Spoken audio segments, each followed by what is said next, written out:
Tom and Ethel Bradley Center interview with Lorraine Bradley. Interviewers Charmaine Jefferson and Karin Stanford. Interview is conducted on July 1st, 2022 at 11:35.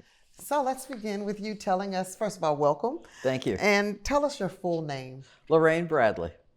And when and where were you born? I was born in Los Angeles, California in 1943, November the 18th. Okay, so tell us about your family.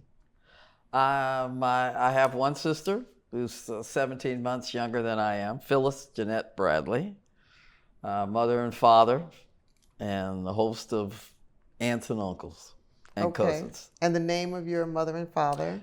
Ethel Bradley and Tom Bradley. His full name technically is Thomas, but he's always gone by Tom. Where was your mother from? Both parents are from Texas. One is from Tyler, Texas. The other's from Taylor, Texas. And but they met here in Los Angeles at New Hope Baptist Church in Los Angeles. What brought them to Los Angeles? For my mother, she was one of several girls in the family, and her father thought the atmosphere in Texas was not conducive to young ladies and issues that surrounded black people there in Texas. So he thought Los Angeles would be a better opportunity. He was a interior decorator and painted houses. And so he felt like LA was a better opportunity. And the oldest daughter had already come to LA and found work as a domestic, so they felt that this was the best place. And for my father, as he indicated in the thing, he at one point had gone out in the field and picked some cotton one day and decided that was definitely not what he wanted to do for his life. And again, circumstances and lack of opportunities in Texas were not there for anyone, so any black people. So bottom line is they moved first to Arizona to stay with some relatives there, and then from there to Los Angeles when he was 7. So, and then, as I said, as young teenagers, they met at New Hope Baptist Church and began dating from that point. Well, I wanted to ask you a little more about your mother, because your father's life is so big, and there's books written about him, but we don't know a lot about your mother and her childhood and what she liked. Where did she go to school? Okay, well, number one, she had a very good singing voice. And she and her other sister, who played piano, used to do a lot of singing and et cetera. They were raised in the church. Their father was a deacon in the church. So bottom line is they spent all day Sundays at church, sang in the church choir. And because of their activity, once they got to LA, because of the singing, et cetera, they had opportunities. In fact, they were both the voiceover for one of the movies, I think it's the Broadway musical of 1938. And they did the voiceover singing for a couple of the stars in the movie. And they did a couple of benefits, so that's how they got to meet a couple of the old-time Hollywood actors, Clark Gable and his wife and some others, at one of these charity functions. And so because of their singing. And so their father allowed them to do this. This is also where she took up the love of baseball, because they listened to the Dodgers, of course, because Jackie Robinson, the first African-American to play in Major League Baseball, was with the Brooklyn Dodgers. That's the team they rooted for. So they listened to a lot of the games on the radio. She did that with her father. So when she went to Jefferson High School, and when she finished high school, she went to LACC, LA City College, for a little while. But eventually she worked as a domestic and that type of thing in Santa Barbara and Long Beach and other areas here in LA, because you needed to make a little money to survive. So bottom line is she then went to cosmetology school and got a license. And from there, she opened up a shop in South LA and did hairdressing. And unfortunately, when she had me, I had a birth defect. I was born with a cleft palate hair lip, and that took a lot of attention. So bottom line is she had to stop doing the hairdressing to take care of me. And so that's at that point she retired officially from having a shop and doing hair at a shop. But she had a lot of clients that relied on her, and so she would always go to there. So growing up, my mom would spend 2 or 3 days a week going to some of the people that she always used to do hair for at their homes. And so that's what she loved doing. And then, of course, her flowers in the garden, she took up gardening. And, of course, she was excellent at that. So I could take anything and kill it, but she could make it live forever and ever. And so she got into, her biggest deal was fuchsias, which are difficult. When they took a trip up north one time, the fuchsias grow up north in a cooler climate, and up Northern California, I should say. And because of it, she loved the plant. So when she came back to LA, she was told maybe she could get them to grow here because of the summers get a little too hot for them. But she did. She wound up with, I think, 150 varieties of fuchsias that she had hung in the garden. And even when they moved to Getty House, which was the official mansion of the residence of the mayor in Los Angeles, she had them build a fuchsia house for her so she could bring her fuchsias and they could survive the climate over there. Because they need certain kind of slanted ladding and covering to function. And so, but her and her flowers, I remember one year they went on one of the trips that Dad took overseas, and I was in charge of watering, and unfortunately a couple of plants died. And when she came back and discovered that, she was crying, and I said, listen, this is the last time. If you're going to cry over these plants, I'm not going to be responsible. It was like they were her children. So, but that was her life. I mean, after the hairdressing and all the things she'd done in an earlier life, she just enjoyed working with her plants and raising my sister and myself, of course, and being involved in all of activities, because she drove so she could take us to Girl Scouts. She made sure we took some ballet. She got us involved in a lot of community activities that children she felt should be exposed to. And so that's what she thought, and that's what she did. Very nice. Yes. Very nice. Can I ask a question? Tell us your mother's maiden name. Arnold. And so if we wanted to go back and look for Ethel Arnold, could we maybe find her in one of those old movies? Could we maybe see if they sometimes didn't give them credit? Maybe we need to go look and see whether she got I credit. asked and I've checked. In fact, the one musical I told you that she said they did the background singing actually came on Turner Classic Movie. Oh, yeah. I tried to look for, and the credits go so fast, Yes. you get it. And they wouldn't have gotten any credits. She and her sister would not have gotten any credits. But you know, they kept extraordinary records of who was in what movie. Yeah, so that's we might true. have to go over to the I might have to Academy of find Motion that, Pictures. right? But I don't know. We got so few opportunities in movies, period, that I would doubt that we were probably going to, have any recognition in that area. But, I always found it funny because, as I said, she had a beautiful soprano voice, and we'd be watching a TV program, and she'd start singing. At the time, we had a basset hound we called Happy, and as soon as she'd start singing, Happy would howl. Because he liked it. I don't know. I love it. So that was her earlier life, and that's what she did. And fortunately, her sister died early, and so she didn't have anybody else to be a companion with to do this singing. So, and her sister was an alto and she was a soprano, so it worked out really well as far as voicing. But it wasn't a career she was going to pursue. Too difficult. I mean, in this day and age, obviously, everybody with any voice of any kind is automatically a star, But in those days, in the 30s, that wasn't going to happen. So when was she born? And what were her parents' names? Benjamin and Lucille Arnold. Unfortunately, their recollection of grandparents, there was Native American on one side, white on another side, and from her mother's side of the family. We tried to ascertain a tribe or an organ found, and nobody seemed to ever know.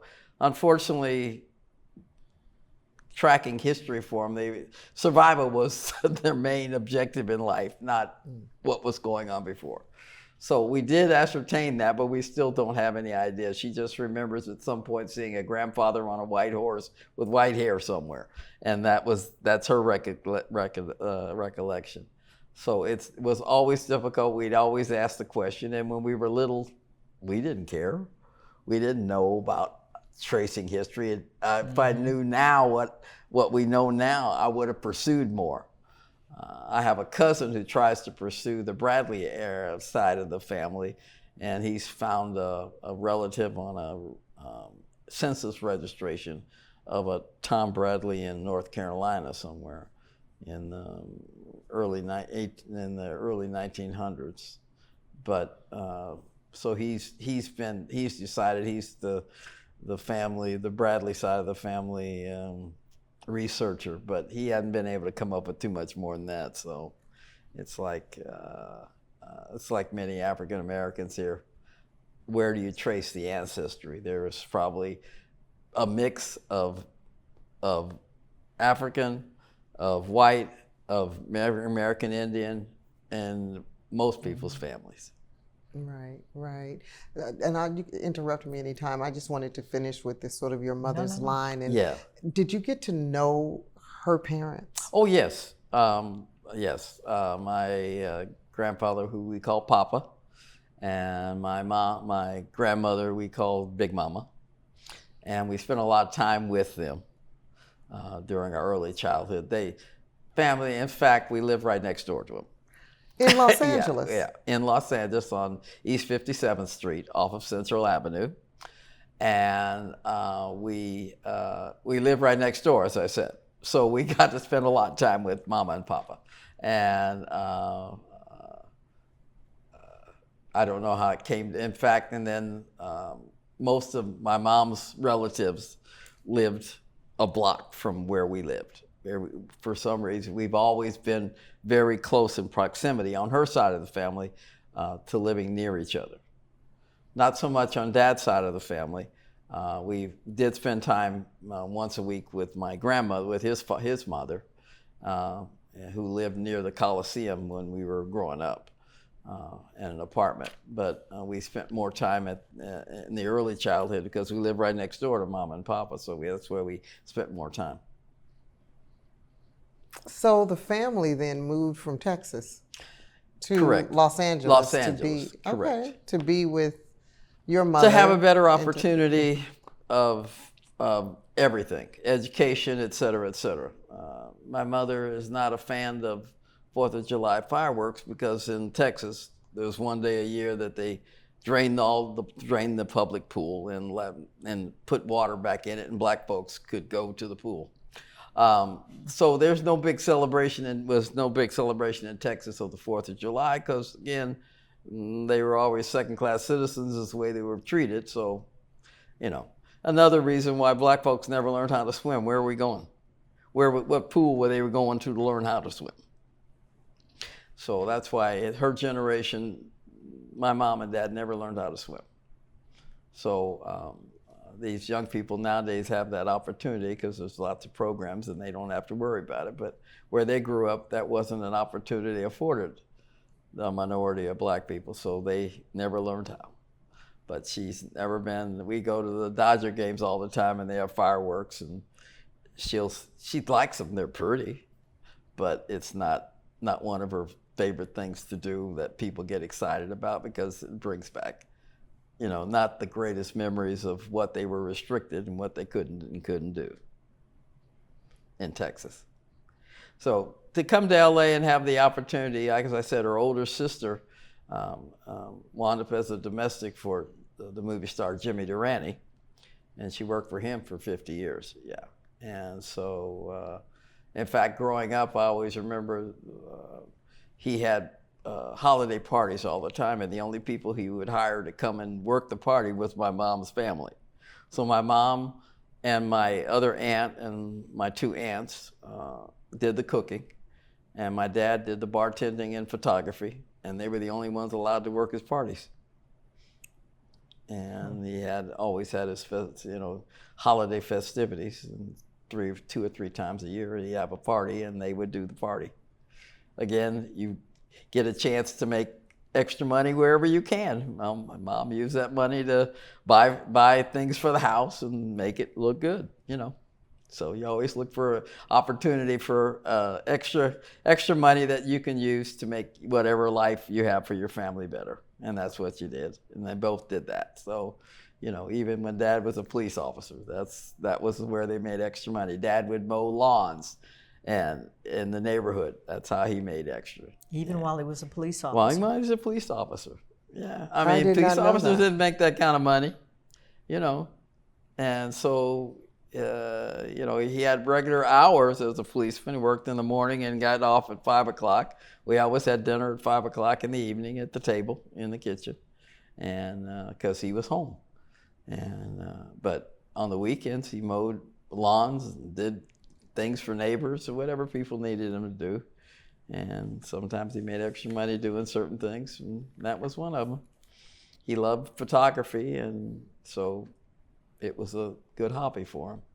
Helped relax him, and he had a whole thing set up in the garage where he splice things together and do some filming, et cetera, et cetera. Always when we had our after a holiday get-togethers with family out in the backyard, he'd always tape all those, not videotape, take those on the movie camera and then splice them together and put them on a big reel. And then once a year at Christmas, when we're all meeting together, he'd put the reel on the projector, and we'd see the film. Do you still have those home movies? I have not. He took them at one point and had them put on VCR. We cannot find them because whoever did the VCR transfer did a poor job, and we haven't been able to find them since. So I don't know what happened to them, which is unfortunate. But that's showed us in the backyard with all the relatives, playing and barbecuing. So it is what it is. Can't find them. I've looked. There was a spot in the house where he usually kept all the films, but there's nothing there. Can we go back to your mother for just a moment? Sure. Because I know she had this great love of baseball. Yes. And the connection had never hit me that the reason she loved the Dodgers was because she was listening to them because of Jackie Robinson. Correct.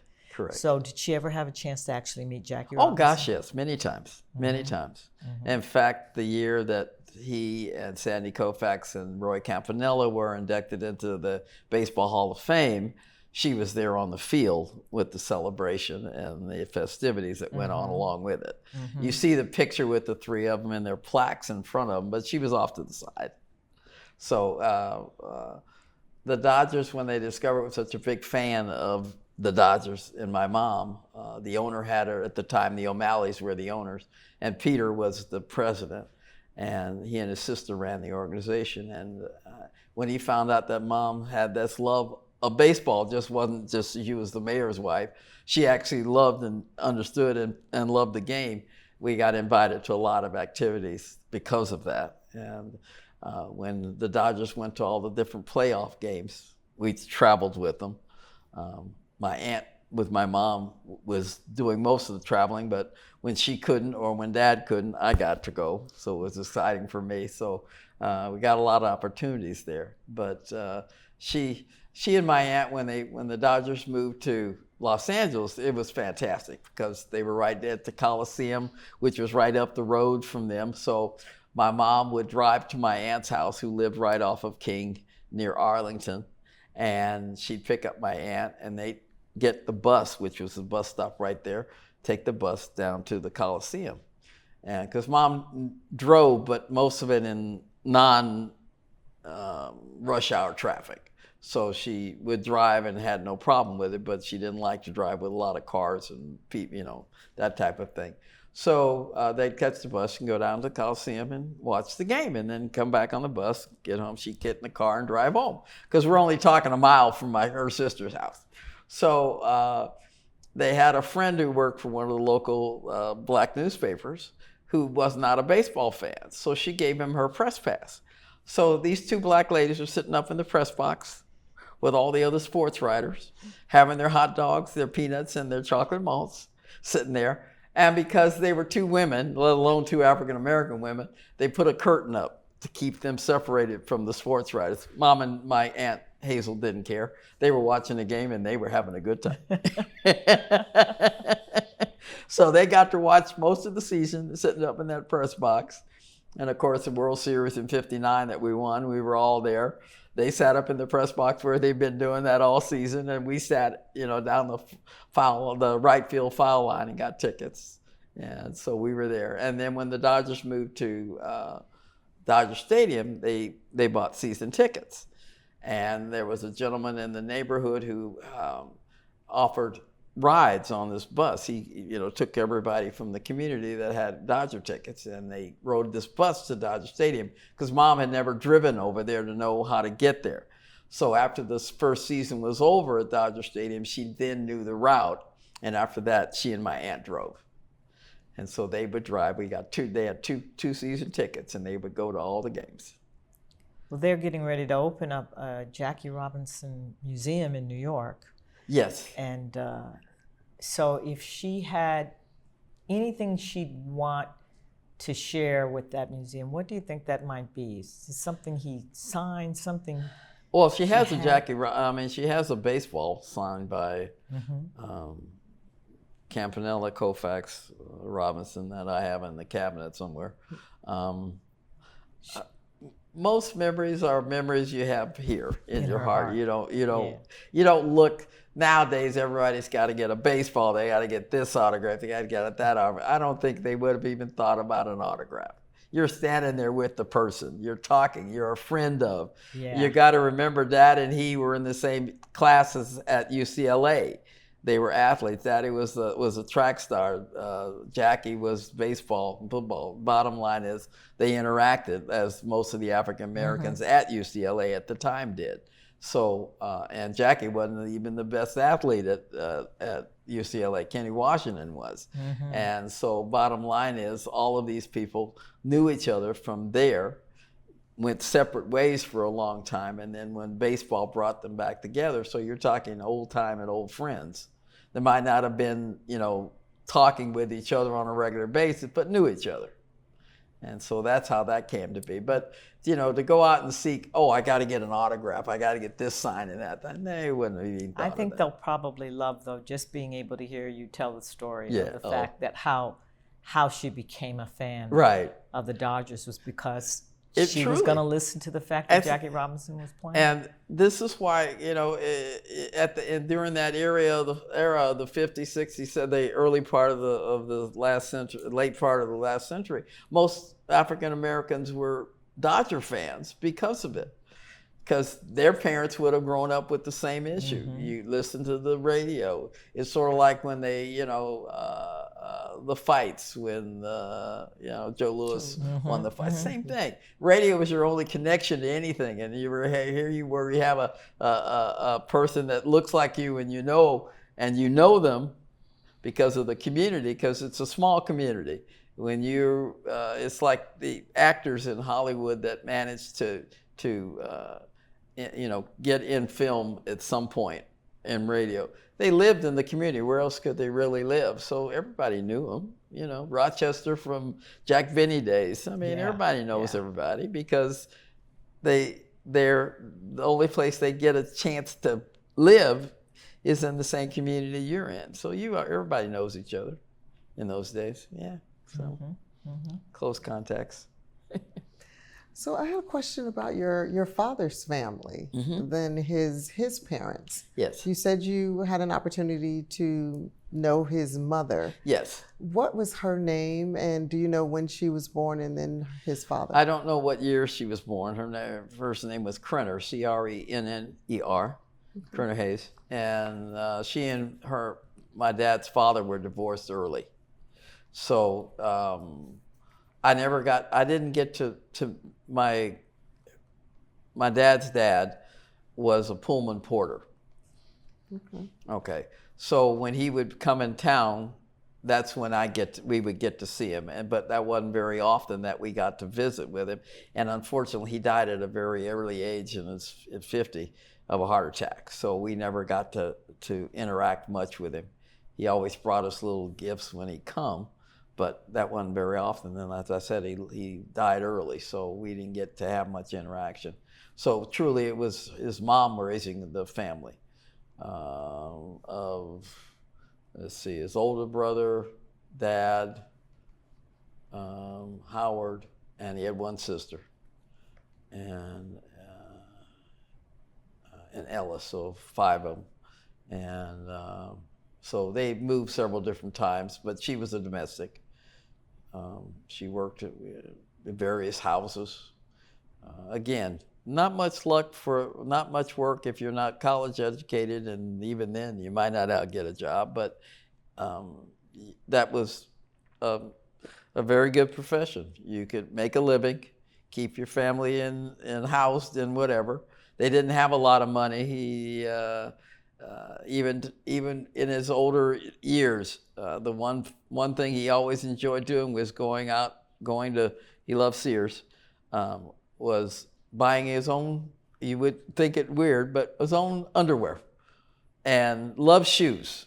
In fact, one of the Christmas presents I could always get him was shoe shine kit when they would come up with an electric one or a battery operated one, because once a month he'd spend a Sunday polishing up his shoes. Because when he grew up, he didn't have but maybe one pair, and when it got a hole in it, you put some cardboard in it and kept moving. You know, it was that kind of situation. They did not have a lot of money, but a lot of people didn't have a lot of money. So you do what you can. You did odd jobs. You do take nickels and dimes. You put together whatever you have to do. But he knew education was his ticket, and so he was a very good student. So tell us about growing up in your family. You, Phyllis, your mother, and your father. That was it. That was us. Like I said, dinner on the table at 5 o'clock every evening. We sat at the kitchen table and ate dinner. For those who ever watched the family sitcom Father Knows Best, that would sort of describe us a little bit, just a little, but typical American family. We were fortunate. Mom and Dad were fortunate enough to be able to buy a house to integrate a neighborhood that wasn't, and he always felt that integration was the key to anybody's success, especially a minority, because until people got to know you, you as a person, they thought the stereotype was always what they were held with. So they were always fearful. But once you moved in, they discovered you weren't going to bomb them, kill them, or do anything else bad to them. Oh, you're regular people just like we are. Oh, okay, all right. Maybe this isn't so bad. Maybe black people aren't what they claim they always are. And so as I said, so we had dinner. Mama always had dinner on the table. Dad left for work. By the time I was old enough to know what a policeman was, he was in plain clothes, so I never saw him in a uniform. That was in his early days when we were on 57th Street. He'd catch the red car and go to work. And that was when he was in uniform and when he was a patrolman. So when we moved to Leimert Park, by that time he was a sergeant, so he was in plain clothes. Sounds like your mother was a good cook. Absolutely. Absolutely. Good cook and good baker. She loved to bake. I told you they did the parties for Jimmy Durante, and I always remembered she'd go out and have to special order colored bread in different colors. You had to special order because they had to put food coloring in the bread to make it, these different colors. And then she would put cheese what do you call it? Philadelphia cream cheese and everything in between them, and make pinwheels and squares and everything else. And these are the appetizer type sandwiches they served to the guests before. So I always remember that because we always got to get some of it. I'm smiling at you because I'm thinking to myself, I have forgotten about the days when we used to have sandwiches or hors d'oeuvres on colored bread. Yeah. And it would be green and red. I don't think I ever saw any blue bread. No. But you usually Red and green. red and green, Mm-hmm. and they would dye the bread. And I'd Yeah. forgotten all about that Yes. until you started talking about it as a regular thing. Exactly, Yes. yeah. You'd cut the cut edges the off edges the bread. off the bread. Yes. And then make the Yes. little sandwiches, and you Cream make them cheese different or shapes. something, you know. Yes, it'd Yeah. be very decorative. Exactly. And it was very decorative. And it something simple. You would never think anything that simple could look that pretty. And then you make these lovely looking sandwiches that always tasted good. I love You could put tuna on it and a little chicken salad sometimes if you're really being overly inventive. Oh, right, Yes. right. Oh, my Crab God. meat, that kind of thing. Yes. But any kind of Forgot all spread, but about mostly that. cream cheese. Yeah. So it was always, because we got to take the scraps, we got to take the leftovers, including what was there, anything left over, you got to And eat. if you dried If it, you then you like. could turn it into croutons or something else. Make stuffing and Right. yes. Right, Well, that's but other hysterical. than that, but you had to order it. You order it ahead of time because you didn't make that up just for whatever. So you'd order these loaves of bread and have them use the food coloring to make sure they got colors. Funny. I'm just trying. I guess that's what Something you like that's around simple, the holiday right. season, the right. reds and Exactly. the greens Forest and color the- green. And, Exactly. yeah. Right. I just forgot all about that. Right. Wow. Exactly. Yeah.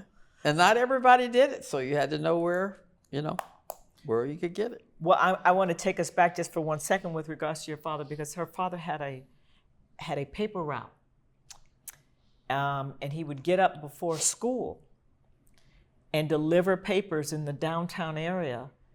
And one time I stopped and routed that route he did, Oh, which really? literally would have taken him.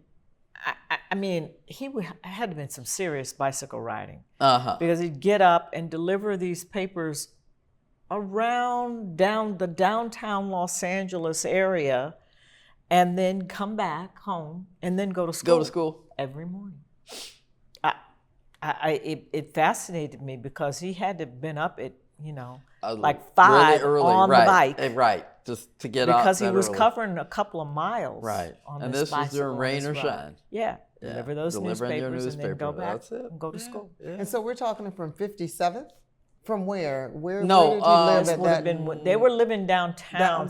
Living downtown. Somewhere near downtown. And not far from where the freeway intersects at this point, the Hollywood freeway, and etc. There were houses there Right, then, and so right. they lived in and around that Because area. they moved to several different areas of the city. Yeah. He wound up, his high school, he wound up at what is now, it was called Polytechnic High School at the time, but at that time, it's where Trade Tech is located right now. I see. So he was delivering papers from Papers. around that area, And up so- and down, up Grand, come down Right. Grand, go over Fifth, come back down Figueroa or something like this, and then come back all the way around. But they got somebody to say that he lived where that school's address was. He wanted to go there because he could integrate it and have better opportunity. In fact, he wound up being a Phoebian. The fact he ran for school president.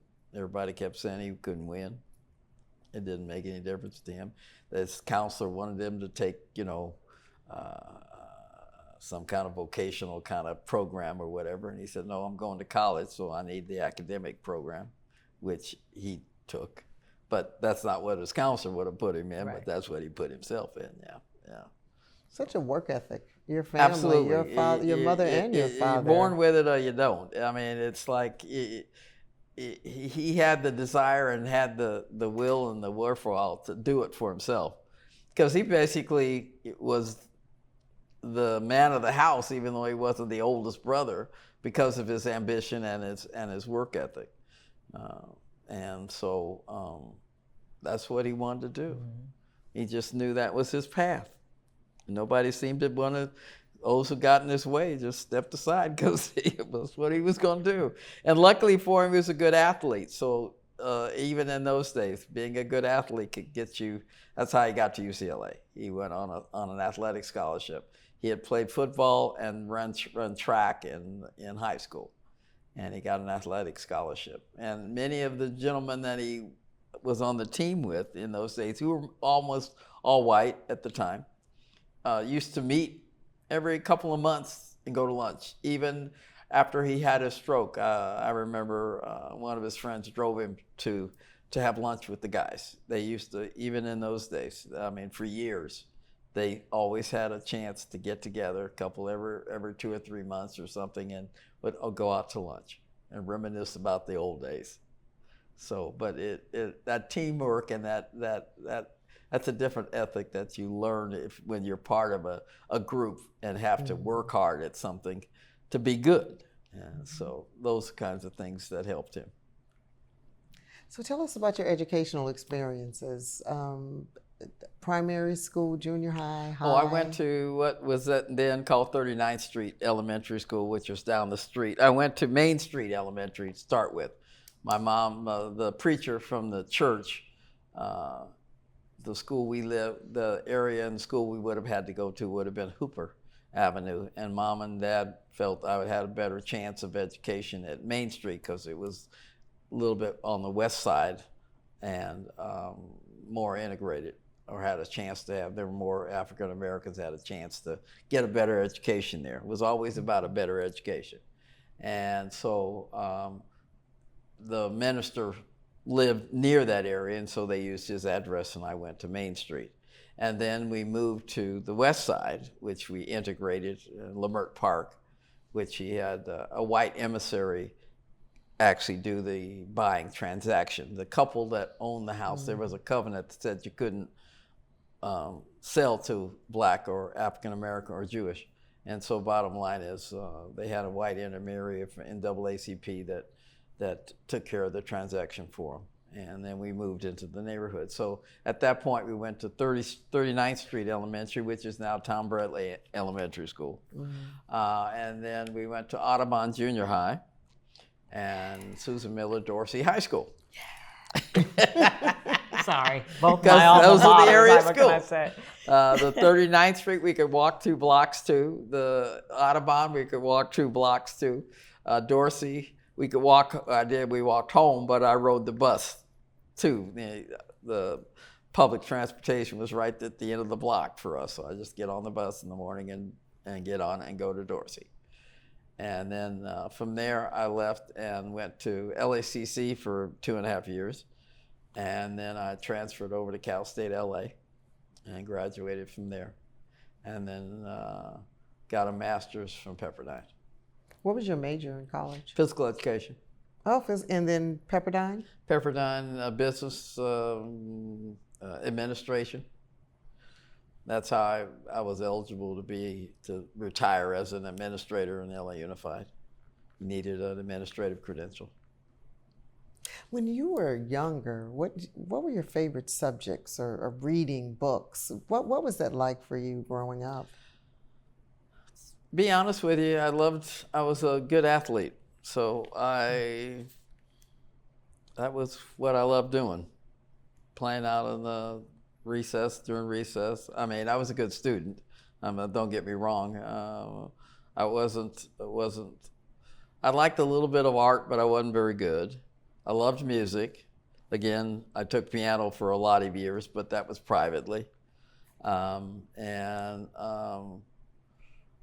pretty much didn't care that much about history, like most young people. Well, okay, it is what it is. As I became, as an adult, I paid more attention, and with Daddy in politics, I for sure paid more attention about history, but, doing that. But I was just an overall good student, no particular subject.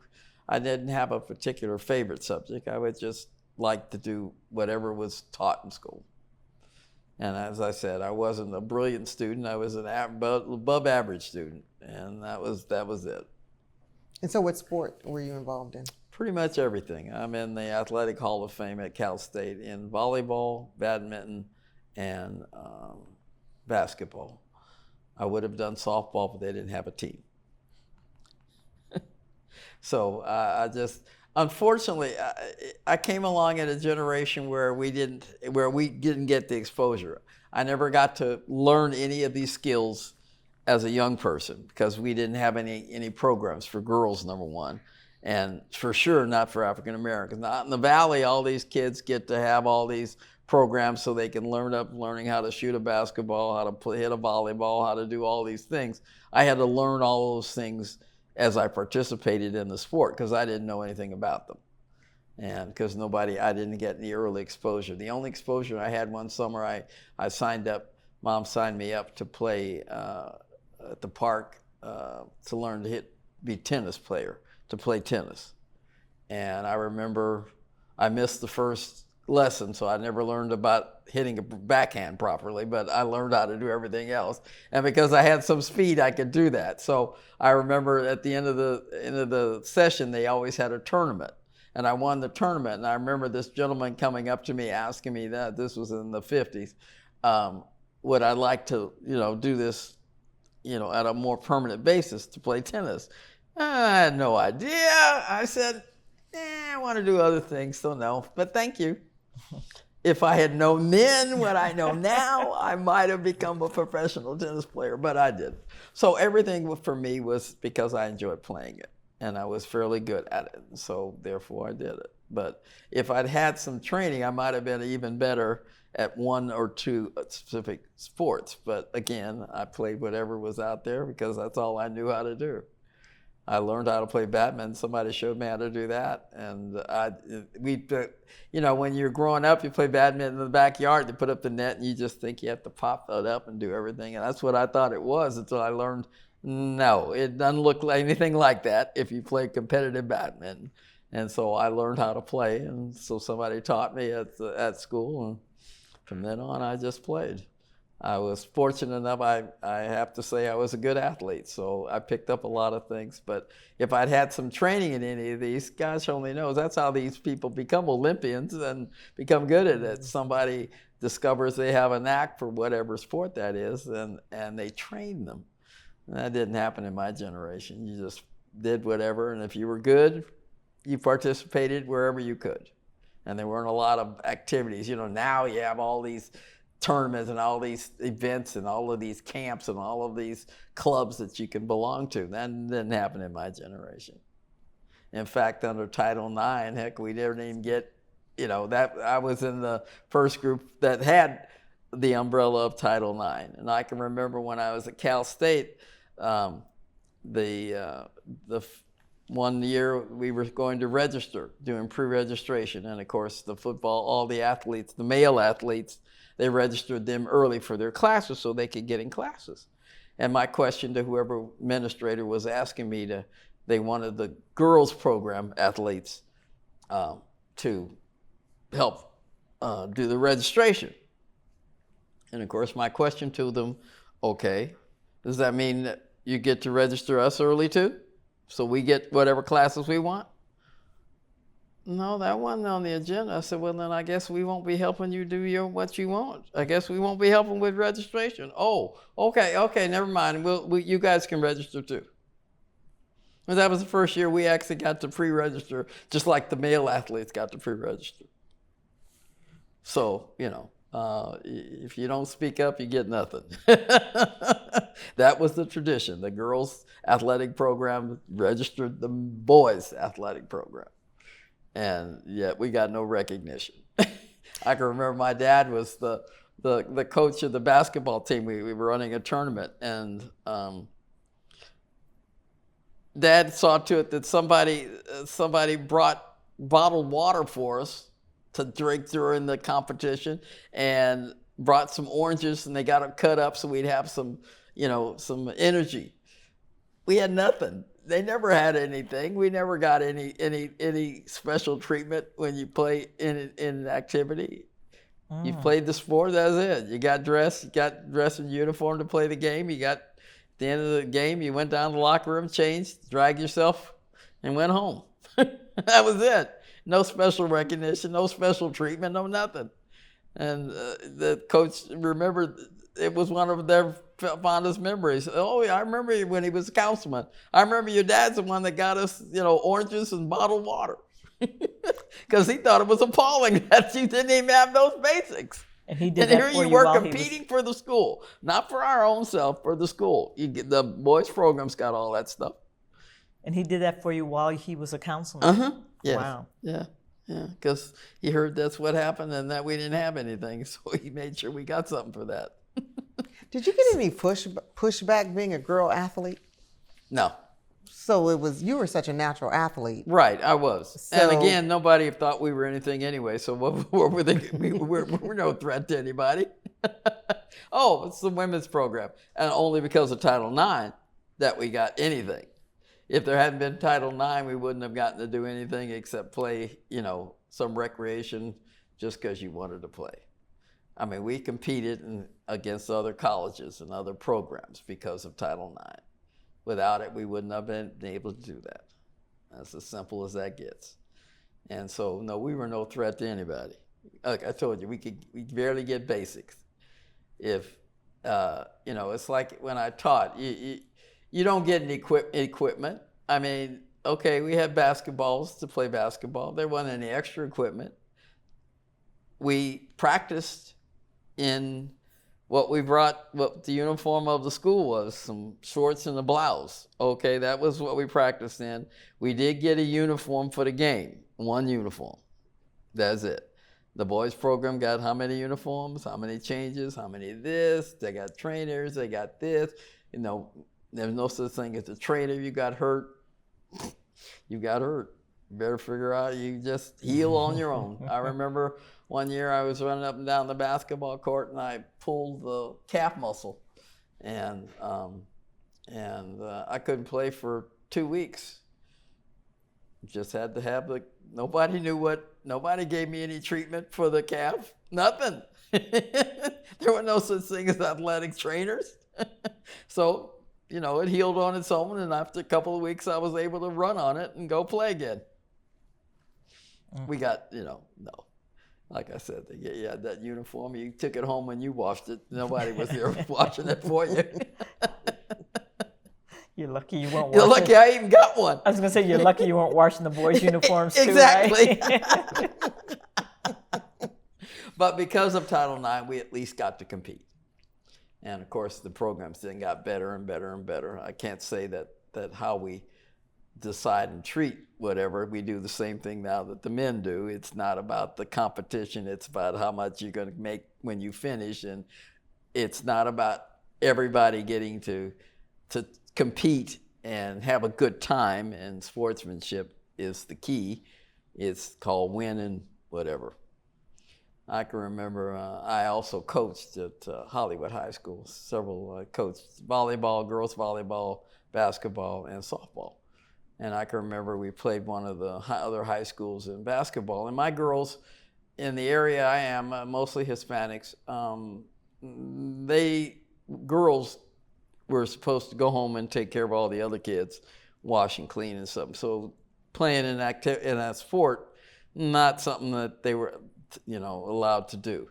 So if I could convince the parents to let them participate, they'd never even seen some of these sports, let alone be involved in them. So you're talking you'd be equivalent to taking a kindergartner and making them an 8th grader in 2 weeks or something. So you have to teach the basics or whatever. So we played this one team, and I told the coach ahead of time, I said, your girls have been exposed, mine have not. I've taught them the basics. We won't embarrass ourselves. We do know how to play the game.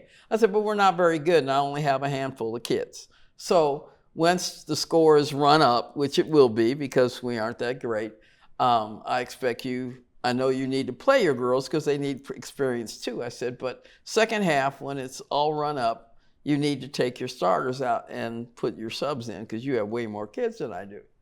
And before the game, the coach agreed. I should not have to tell another coach this, but we agreed.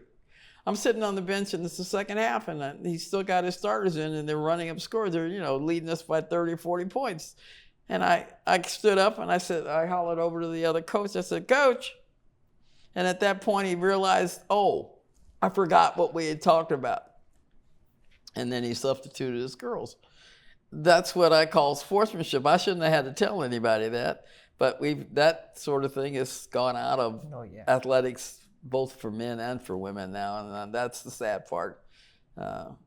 We used to play for the love of the game because there wasn't anything else that you were invested in. We had a couple of Olympians on the basketball team that had played in volleyball that were Olympians for the national U.S. volleyball team. And so for us, they were a big deal. But did the college pull that up or, indicate that? Not much. This is Cal State LA. I'm sorry. This is Cal State LA. Cal State LA. And we were on they were on our basketball team, but they were Olympians in volleyball. So to us, they were a big deal and nice ladies, but weren't getting. If a man came in and he was on the Olympic anything team, would you not have been playing that up? No, they were just another member of the basketball team. Okay. It was a great thing for us, but nobody else seemed to care. Sad. So, but that's life.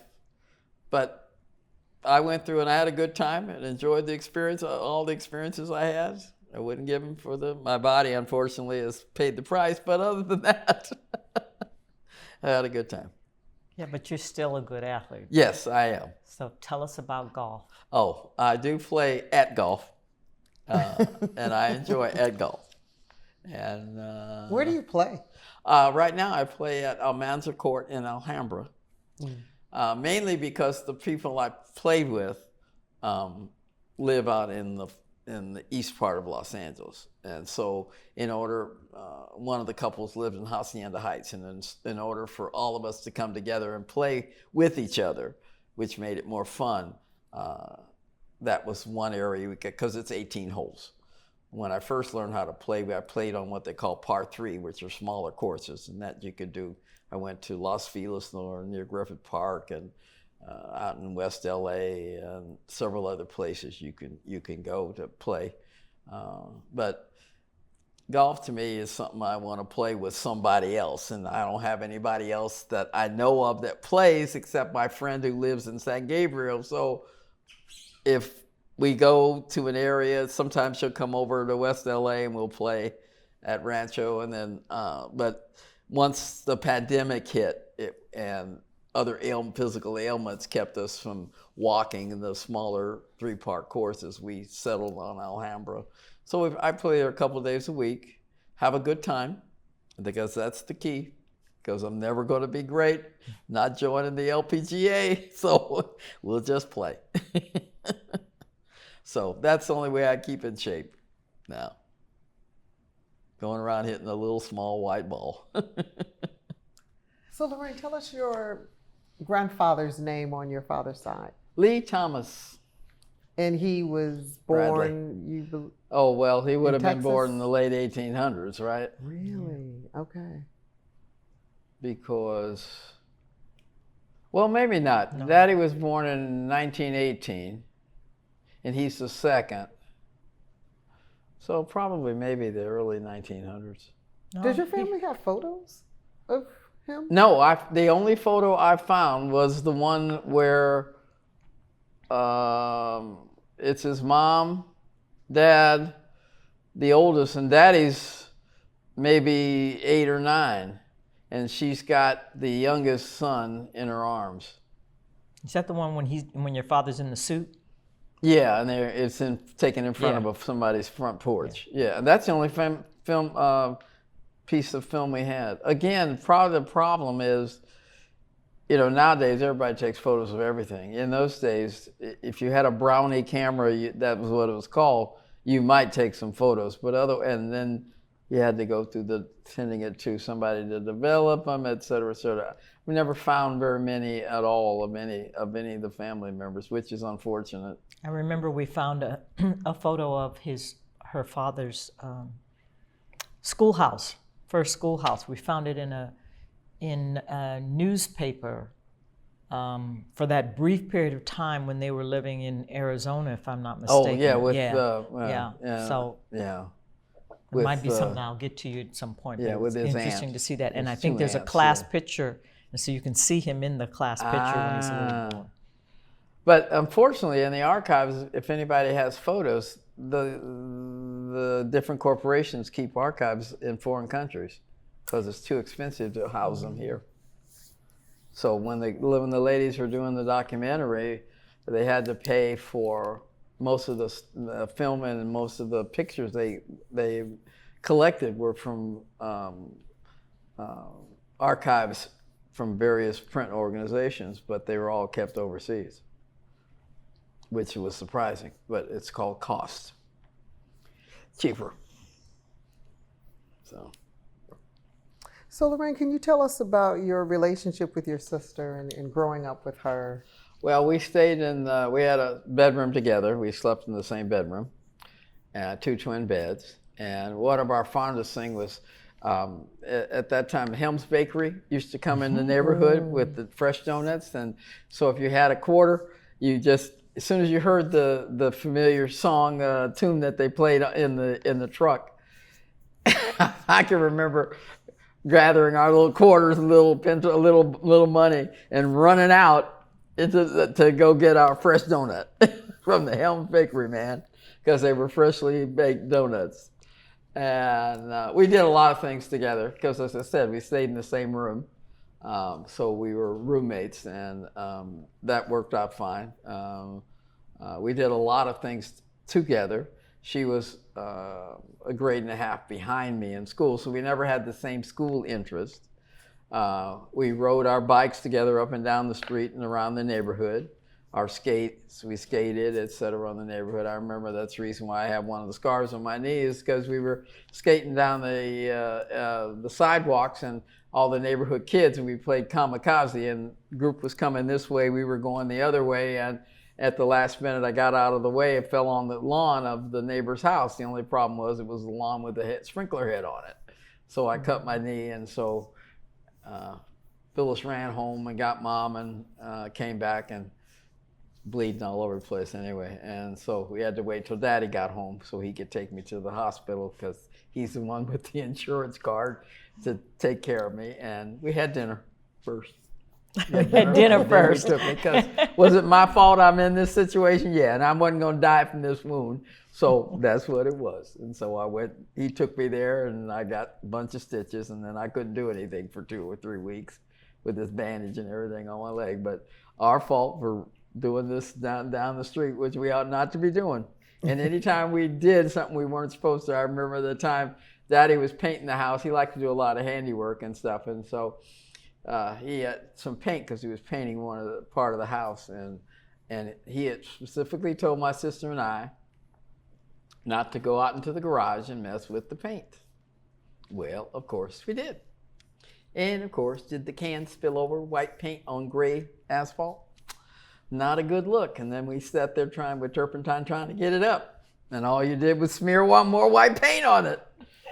Oh, okay, well, we weren't very successful, so of course we were going to catch it when Daddy got home. And so we waited, and dinner was on the table at 5. We ate dinner, and then my sister and I kept waiting for the axe to fall, and it didn't. During dinner, nothing was said, nothing. Dinner went to the family room to watch TV, nothing said. Got to be about time for bed. Okay, girls, went to the bedroom. We knew what was coming. That's when the men had on those little thin belts that they were used to keep their pants up. So we knew what we were going to be getting and deserved every bit of it. And he said, "You know why we're doing this?" I told you. "Yeah, Daddy, we know." And so he took the belt out and gave us a couple switches in the legs, for what we did. And then told us to go to bed because we were done. And then that was it. We never spoke of it again. We knew why we got the punishment, and we were done. That's it. Let the record show that was a normal behavior for parents with their kids when they did not act right back in the day and before the day. Exactly. Where somebody would take a switch to your legs or something that said you didn't act right. Right. Since nowadays, that's not considered kosher. Yes. Right. But I remember once I talked back to my mother, and she looked at me like I was stupid.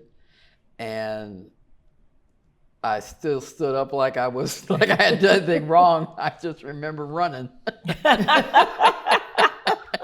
My mother went out in the backyard, pulled a branch off the tree, and chased me around the yard and then into the house. I locked myself into the bathroom, hoping that maybe she would forget. I'm still out here. So at that point, I just unlocked the door, came out of the bathroom, and got my whooping. Get it over with. Got it over with. That's and true. then we were done. That's true. That is true. But My you knew goodness. why you were getting whatever it Right. was. I mean, these people that talk like, oh, they were abused or chastised when they were little. You know exactly why your parents had told you this, that, whatever. Why you were getting And the you ultimate. tested it. Tested it. That's You right. tested and you lost. But they weren't going to let you get away with it. You lost. So that was you just, like I said, I came out of the bathroom, took my switch. She took that switch to the lower part of your legs. And after that, you cry, rub your legs, and then you move on. And you didn't do it again. No. Oh, no. You didn't do it again. No. No. I could just imagine you and your sister sitting there at the table, the dinner table. Oh, yes. Just Waiting. waiting. Oh, and yes, just waiting. And I'm sure that was part of the strategy. Parental That torture. we all had those experiences. Like, when is can't it even tell coming? you. How do you eat? No, I can't even tell you what we ate for dinner because we didn't eat much of it. It was a slow process. Dad and Mom enjoying whatever they had out there on the plate. It was, oh yeah, and then not to even do it after you finished dinner. I mean, we cleaned up and washed the dishes because at that point that was our job, was to wash dishes and clean up anyway. And then still not have it happen, and you know it's going to. It's killing you. Just get it over with, and it doesn't. That's the but torture. it's a slow kill to get you. No, they needed you still in shape to do the dishes. Exactly. They were strategic. They understood. Exactly. I love it. Well, let me stick one little small tidbit in here. Every time I say it, Lorraine looks at me like this is not true. But I'm going to say it again anyway. When I was a child, and first off, I should say I wish I was drinking Lorraine's water because she's a little bit older than me, but I wish I was drinking the water that you drink so that I could look like you do.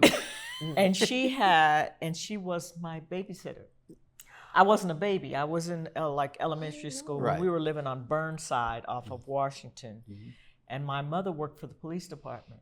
So she knew Tom Bradley because of the police department. And he would have been an alum already of UCLA when she was at UCLA, but she knew him because she worked for the police department. And, Lorraine did jobs every now and then, whatever you could do, get you extra money. And so one time, Lorraine was the babysitter for me and my brother. I have always remembered that very, very clearly, and et cetera. And have hated to say that to people because then they go, nah, she's not old. And when they went to go do something like play cards or something, Right. one Oh, of those yeah. kinds of things Yeah. that they did Yeah. on a regular basis because This our is parents. how I made extra money at 50 cents an hour. Yep. And I babysat when the Lakers came to town and became the Los Angeles Lakers instead of the Minneapolis Lakers. Again, the black players on the team, where else are they going to live? They have money, but there aren't neighborhoods that they aren't allowed. They came and lived in Leimert Park. So I babysat for Tommy Hawkins and for Elgin Baylor's kids. He lived in Leimert Park. I used to babysit for them. I had a reputation. Everybody wanted me as a babysitter. Well, we They were could count on me. we weren't living in Leimert Park No. then. So No. my family wasn't. We had not yet moved to Baldwin Hills, and so therefore she had to come down off the mountain.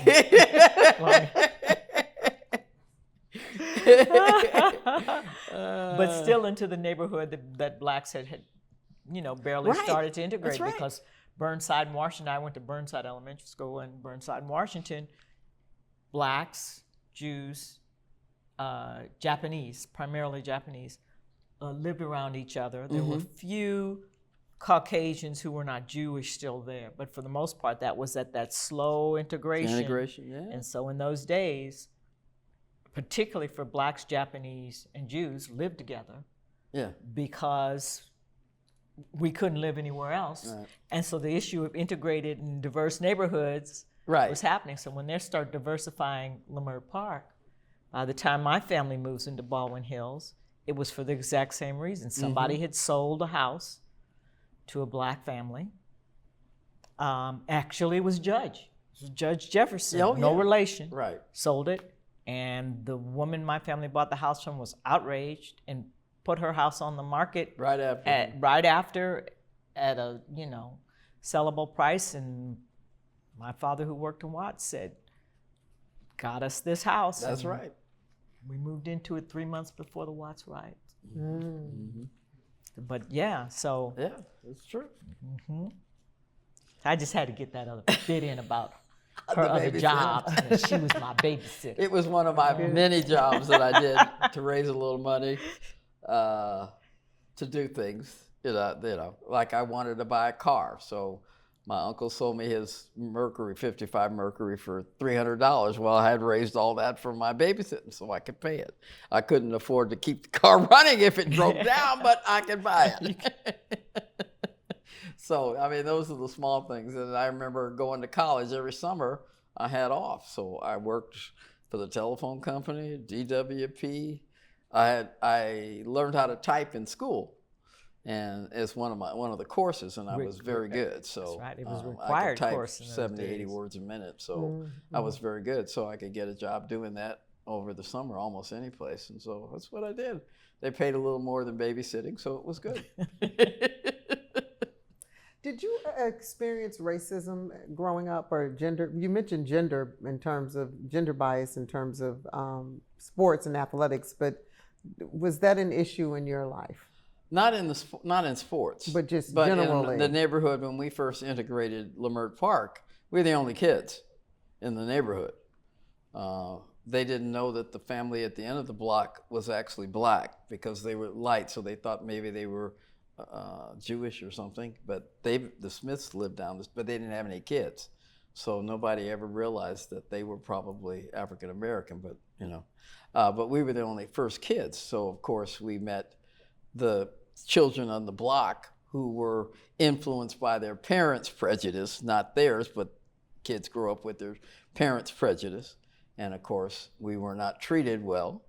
Nobody wanted to play with us. Nobody wanted to do anything with us. So eventually, because my sister and I were at least together, we could play hopscotch, ride our bikes, and do stuff in the front of our house with or without the kids. And then once they discovered that we didn't carry disease and weren't going to kill them, then they began to learn to play with us. And at that point, the kids in the block did. So they eventually turned their parents around to accepting us in the neighborhood. But it took at least a year of cajoling. I almost got into a fight with one of the kids in the neighborhood over something stupid. But again, prejudice reared its ugly head, and I didn't. And our parents had to give us a lot of different speaking talks about we were better, we had to do, and people were going to act like they did because they just don't know. And once they learn and get to know us,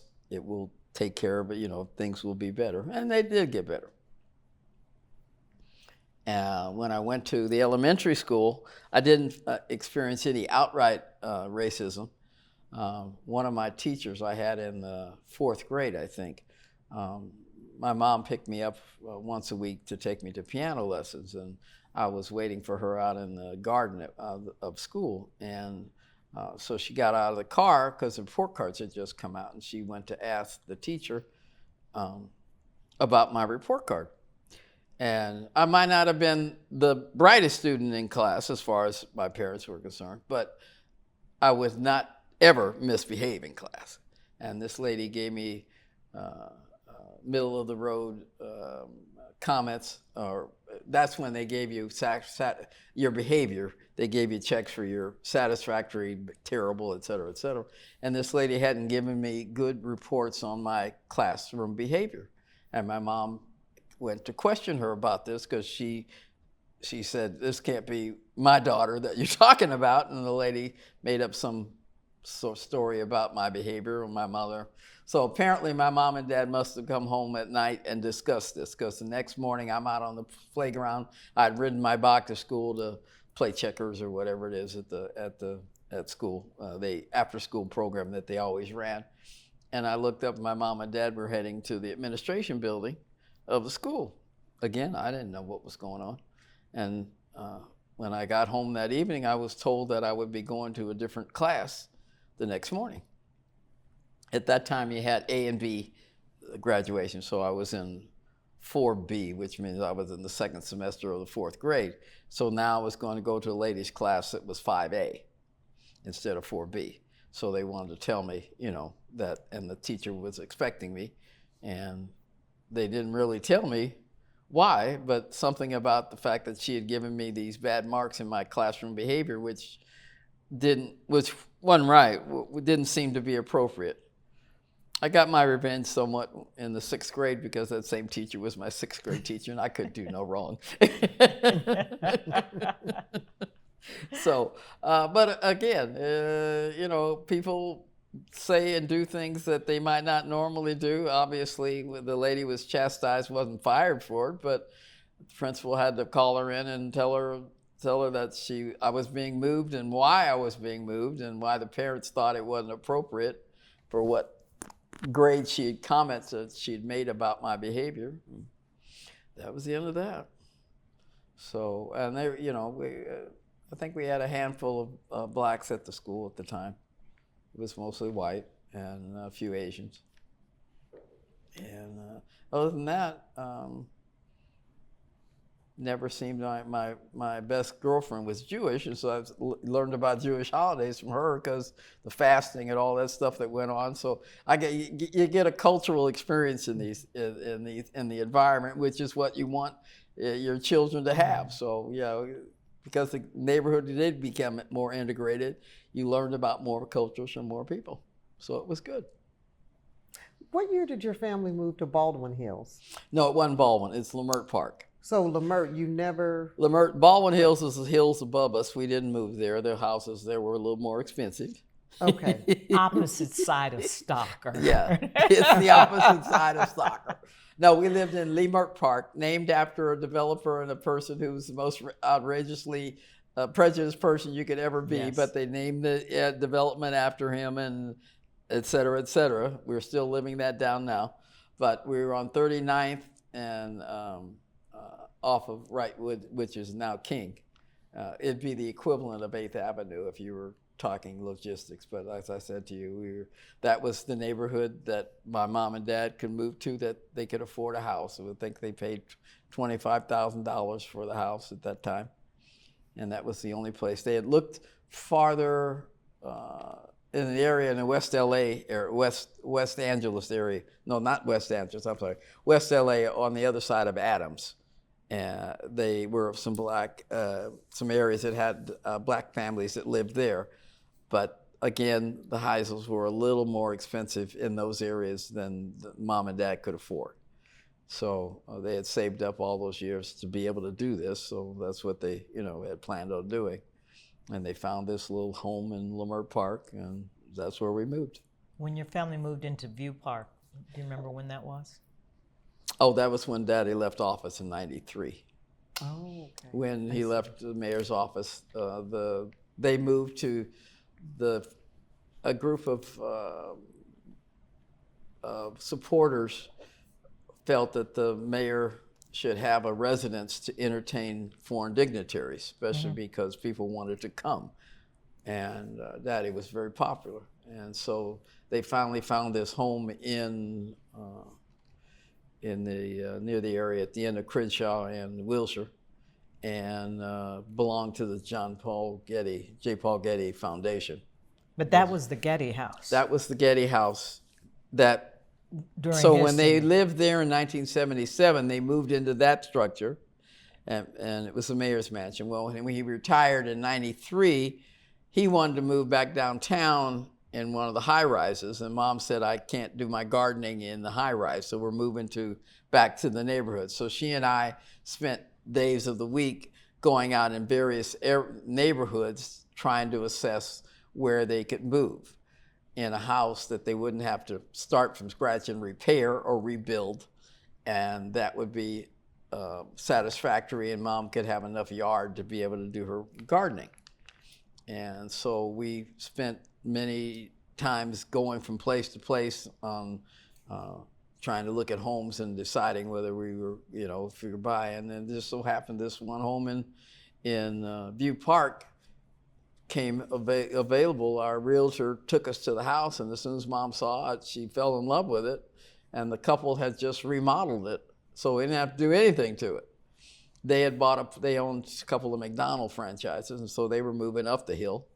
And so this had become available, and they figured, oh, okay, the mayor is going to buy our home, okay. And so that's when they moved to View Park. And what church did your family go to? Did attend? New Hope Baptist Church is the church they were raised in. Okay. New Hope Baptist Church, which at that time was on the east side, as they say, near Central. And then the church must have bought another structure because they moved to the west side. But that's when the parishioners all were moving to the west side. So in somewhere in the 60s, 70s, that church moved over, and they moved with it. And at some point, Mom finally decided that, and we were initially started off in there, but Baptist churches have a tendency to run 2-hour sermons and 2-hour services, and Mom didn't feel that little children needed to be sitting 2 hours anyplace, because they had to do that when they were little, and she wasn't doing it to us. So she eventually moved out of that and into. We went to a Presbyterian church over on Jefferson, and so that's where we started going to church. Up until Daddy ran for office, they used to go every Sunday, but once he got involved in politics, his schedule and other things that come up didn't allow him to do that much going. So he didn't go very often. Then they wound up at the First AME in later life. And so that's become our main church, is the First AME church over. So as you grow and develop, different things become more important to you. So yeah. That's my family church. Yeah. Yes. Yeah. Same for you? Right. In Fame? Oh. No. But I know that for a lot of the families. So, right. Yeah. My grandmother. Yeah. Definitely. But because the Holman became hers. Right. Oh. Yeah. Mm-hmm. And, Right. and that was probably because our what would be my cousin, her first cousin, played the organ at Holman. So when they first built it. So First AME or Holman, primarily the two churches on the west side that the community attended. So yeah. And part of Fame for Daddy and Mom was the political influence, because that's how he became a councilman to start with, when Reverend Brookins convinced the community that this was the best candidate they should run, for the office. And so that's how that development had occurred. So yeah. Yes, he had a lot of power, didn't he? Yes, he exactly. did. He did. Absolutely. Yes, he did. I have Brookins stories. Yes, I grew he up under did. Yeah. So that's how that began, and that's how we so Fame is primarily where we would be going. Yeah. So So I want to switch to the campaigning, and when did you discover your father was special? Well, he was always special to us. To the world. Okay. But to the world. To the world. My mom used to always say, your dad belongs to 62 organizations. Like I knew what that meant. I had no idea. But that's the reason why the community chose him to run, because he had been part of all these grassroots organizations that he had developed. As part of the information officer for the police department, he had developed these ties with different other groups because of it, as he was out promoting the police department for quite a few years. Then Chief Parker, the racist that he was, thought that he could keep Tom Bradley quiet by making him this information officer and keeping out of his hair. Well, it didn't work out so well for him that way. But and because of it, that was where he developed so many roots in the community, because they'd go out and speak at schools, the high schools, the junior high schools, about staying in school, about careers, getting an education, all the other things. The community and before community policing became what it is today, that was their job. They had a whole division that he oversaw, that they went out and that was the job they were supposed to do every day for the police department. PR work, basically. And so because of that, that's how he developed all these ties to these organizations. And so when he began to, when he actually learned and ran for office, that was when he first ran for councilman, that I discovered that it was going to be popular, and what was a councilman and all the other stuff. And so at that point, that was the first time in 1963 that I would have paid attention. Other than that, and other than I told you that through most of Daddy's police career, at the beginning he was a patrol officer who wore a uniform, but once he became a sergeant and worked downtown, he was in suit and tie, and that's what I remember seeing him in most of his career, was suit and tie. But when they finally allowed him to be the first black lieutenant, he went back in uniform, because now he's watch commander over in the Venice at the West LA Police Department, and he's in charge because he's lieutenant, and they call him the watch commander. And so he left that morning in his uniform, which I had never seen him in, kind of thing. So that was kind of neat. And because he was watch commander, and he's the one that instituted the policy during his watch, that no car left the yard unless there was a white and a black officer in the car together. A couple of years later, the chief, Parker, instituted that rule for the department, but Daddy was the first to institute it. When you're the watch commander, your troops do what you're told them to do. They don't question it, they don't ask, they don't inquire, they do what they're told. And that was his job, to oversee that department at the time during his shift. Somebody else wants to do what they do, that's their problem. This is what he did. Did you and your sister get involved in the campaigns? Oh yeah, we used to walk on Saturdays. We'd carry the pamphlets and walk door to door. Our friend Speedy Curtis organized the teenagers of the neighborhood, and we'd go out on Saturdays, and he'd drive us to areas, and we'd walk and ring doorbells and ask people to vote for Daddy. And we'd tell them that's who we were asking them to vote for. And most people were very kind. What are they going to do, slam the door in front of a kid's face? No. So even if they were not going to vote for Daddy, they were very, they were pleasant. They'd answer the door because they weren't threatened at all. And we'd hand them a pamphlet and say, would you please vote for Tom Bradley? And then we'd move to the next house. And then at the end of the day, Speedy would take us all for hamburgers, and we'd sit around and have a good time, and then he'd take us all home. And that was what we did on Saturdays for the campaign, yeah. And then at the rally, we did go to that many rallies. We usually went to the rally on election night or a couple of fundraising rallies. That's when we got to, a lot of entertainers came and supported Daddy. Ray Charles, Tina Turner. In fact, that Proud Mary was the first time she sang. It was at Daddy's rally. Oh. Yeah, yeah. Where was that? Yeah, Do you and remember? of course Ray Charles brought him and his Raylettes, and we usually had a lot of different entertainers come and entertain to the people, so they would at the rallies to help donate and give money for the campaign, because at that point you didn't have a lot of corporate interest in a grassroots small campaign. So yeah. What was life like for you when he became mayor? When he became mayor, it changed. When he became council person, not so much. The kids at school might have known I was at college at the time. So again, people knew that I was related to the council person, and you might have a little influence or whatever, if there was something. I told you our programs had little or nothing. I'm not playing a sport and we get nothing, and So I might mention something to Daddy, and he might get somebody to donate, whatever. No, nothing big, just like food or something like that, to nourish us or whatever if we were in a game. But it was when he became mayor that people would pay more attention. I was still being me, so it didn't matter to me, that's that. But I guess folks thought, oh, okay, her father's the mayor, so she's going to require and ask for this, that, and whatever.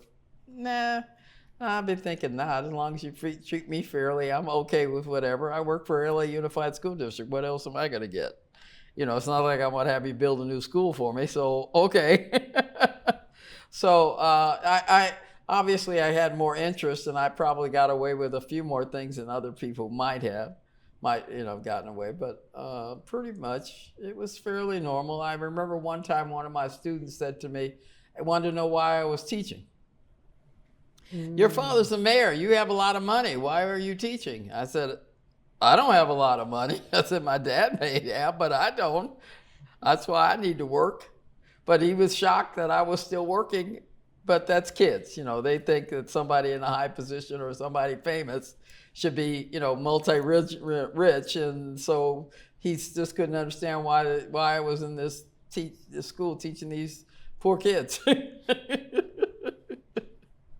And that's primarily the reaction that I'm sure most of those kids would have had if they had any. But for the most part, most kids didn't even know unless somebody in the class said something to them and said, you know who she is? You know who she is? That kind of thing. I remember when I was at Hollywood High, Daddy rode in the Hollywood Parade every year, and so I rode in the car that they were with Mom and myself, and we drive through, and I'd wave, and I'd see some of the kids who were my students at the thing. And so, of course, the next day at school, they go, was that you, Miss Bradley, in that car that we saw last night? Yeah, that was me, But so they were cute. But other than that, I wasn't the mayor.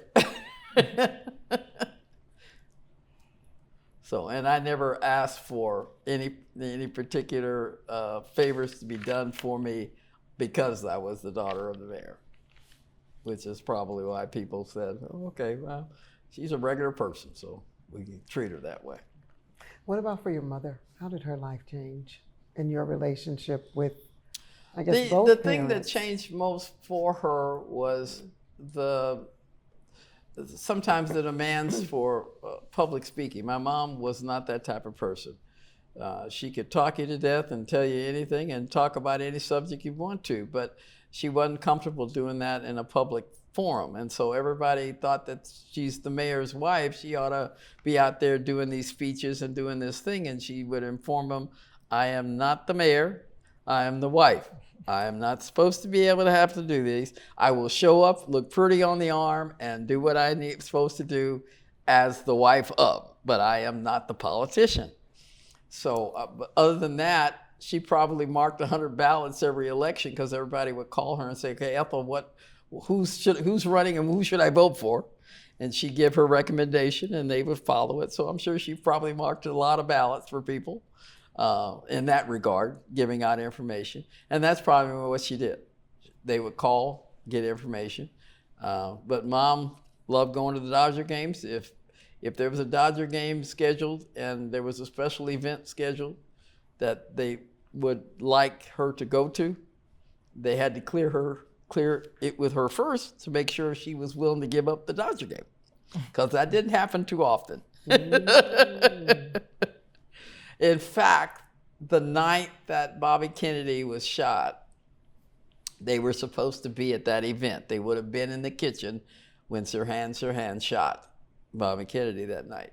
But because it was during Don Drysdale's no runs, he had pitched X number of games where the opposing team had not scored a run. And he was in the process of setting a major league record for that.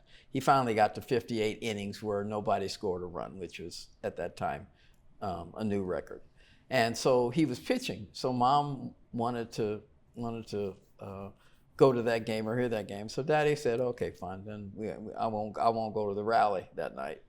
And history says, you know, I don't know what would have happened, but they weren't there for that particular incident because of that. But nothing interfered with the Dodger game or anything else. So she had many opportunities to go to the nice fancy things that she's entertained kings and queens, and had an excellent time doing that, and did whatever protocol called for her to do. Not a problem.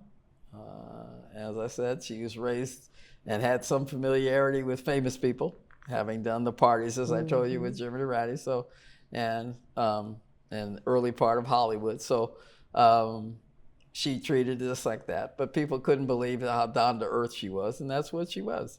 She was as real as she appeared to be. And never put on any airs about anything, just was real. And if you wanted to get some common sense information, call Ethel. Because she'll give it to you. So that's primarily what she got to be. That's why she had so many friends that appreciated everything that she talked about and helped them with, et cetera, et cetera. Yeah. So you were already working for LAUSD during the time that he was mayor. Yes. So talk a little bit about your career path working through Well, I being in started in LAUSD. 1967. I got the job. I finished Cal State, and they had a hiring. LA Unified brought recruiters out to the college and looking for teachers. And so I inquired as to several different openings, and I finally wound up one of the ladies was going on a maternity leave, and so that was my in. I got to go to Bret Hart and take over her job because she needed the semester off in 1967. And because I did that, they promised me that fall semester that I would have a permanent school. And so I went and taught at Bret Hart Junior High for the first 6 months, and then that was in 67. And then I got a choice, and the school was Louis Pasteur, which is now the Center for Enriched Studies. But at the time, it was right in the heart of the Fairfax area, and I thought it would be a good situation for me to go into. And so I picked that school to start my official career. So I was there for 12 years. And then I decided that I was tired of babysitting young kids, trying to teach them right, wrong, and how they should act and behave, and what life was really going to be about if they didn't change what they were doing, and then how important this education that they were getting for nothing was valuable to them. And I thought, I'll be better served if I go with a little older child. And so I wanted to move to the high school. And an opening at Hollywood High came due, and so I went to Hollywood High and spent another 18 years there. And I was everything there. I taught PE, I coached, I told you, volleyball, softball, and basketball, girls athletics. And then I moved into the counseling office as the Carl Perkins vocational counselor. And so I we had 3 or 4 different programs to get kids involved in the vocational aspect, because not everybody's going to college. And so we had a program in woodworking, in auto mechanics, in computer graphics, in cooking, in food, and art. And bottom line is like the kids in the computer graphics, the American Film Institute had a program during the summer, and actually 10 of our kids got to go over and experience computer graphics and the CGI that they do now all over the place in movies, and firsthand, and got to learn how to do that. Unfortunately, kids are kids, and no matter what you try to help them do, I used to ask those same kids, I said, oh, have you enjoyed what you did for the summer? Oh, yeah, it was okay, kind of thing. Well, if they had stayed with it and stuck with it, look what they could be doing now in the movie industry. But again, you can only lead them to the water. You can't make them drink it. But, and I did that for about 3 years, where I tried to recruit the kids. The program was designed that they would get a 2-hour block in the particular vocational element they were involved in, and the rest of it they finished up their academic courses. And I did that for 3 years, and then because we got money from the government to do that. And then when our particular school increased in enrollment, we went to a year-round schedule to accommodate all the kids. The school's a small plant, and because of it, we got more kids than we could house. And so most schools, when that happens, went to a year-round program. Not the best program, but logistically, it's what they went to. And so I became the year-round coordinator and did all the computer work and all of the programming for the school. And then my co-workers at school kept saying to me, you're getting near the end. You need to go, if you go into administration, you'll get a bigger retirement, et cetera, et cetera. You're doing the job anyway, why don't you get paid for it? And so I did. So that's how I became an assistant principal at Henry Clay Middle School on 122nd and Washington and Western, right across from the Chester, Washington golf course. I never played any golf on my time though, but anyway, so that's how I finished there. I became assistant principal there and finished up. Had a great environment, great work with great people, great administrators, and we tried our best to take kids who were reading at the second grade level up to at least something that looked like the level they should be in. It was very difficult. You can get what you get when when they send you from the elementary to the middle school and the middle to the high school. There's only so much you can get done when they're already so far behind. But we did our best. We knew what we needed to have done, and we tried doing that. So I was very pleased with the outcome and what we tried to do. The problem, of course, is that, once you're gone, will others continue to do the hard work that you start? And that doesn't always happen, but you try. I just have to ask this. Your father was a member of Kappa Alpha Psi fraternity. Mm-hmm. Did you ever have any experiences with him and his fraternity? Did he other than going to the black and white every year? Yes. Okay, there you go. The annual event was the black and white. So there was a fraternity. You did not miss the black and white. Oh my goodness. And the only reason that we got to travel when I was younger was because of the Kappas. The Kappas had a convention in the spring in Arizona. Mm-hmm. And so we would drive to Arizona and stay with friends. And so that's how I got that travel in the springtime. And then in the September, they would have a convention up north in Oakland, and so we would drive up there, and on the way we'd stop in Bakersfield overnight and stay with friends again, because where black folks gonna stay, okay? And then we would drive up and stay with friends in Oakland, Berkeley. And he would go to the conventions, but we would get to tool around with everybody in the families we were staying with. That's the only time that's the only time we ever got to travel or do something. We went to Yosemite once as a family and got greeted by a bear when we were in the cabin. Other than that, nothing there. But you didn't get to travel much, and it wasn't only until I got to be older that I understood.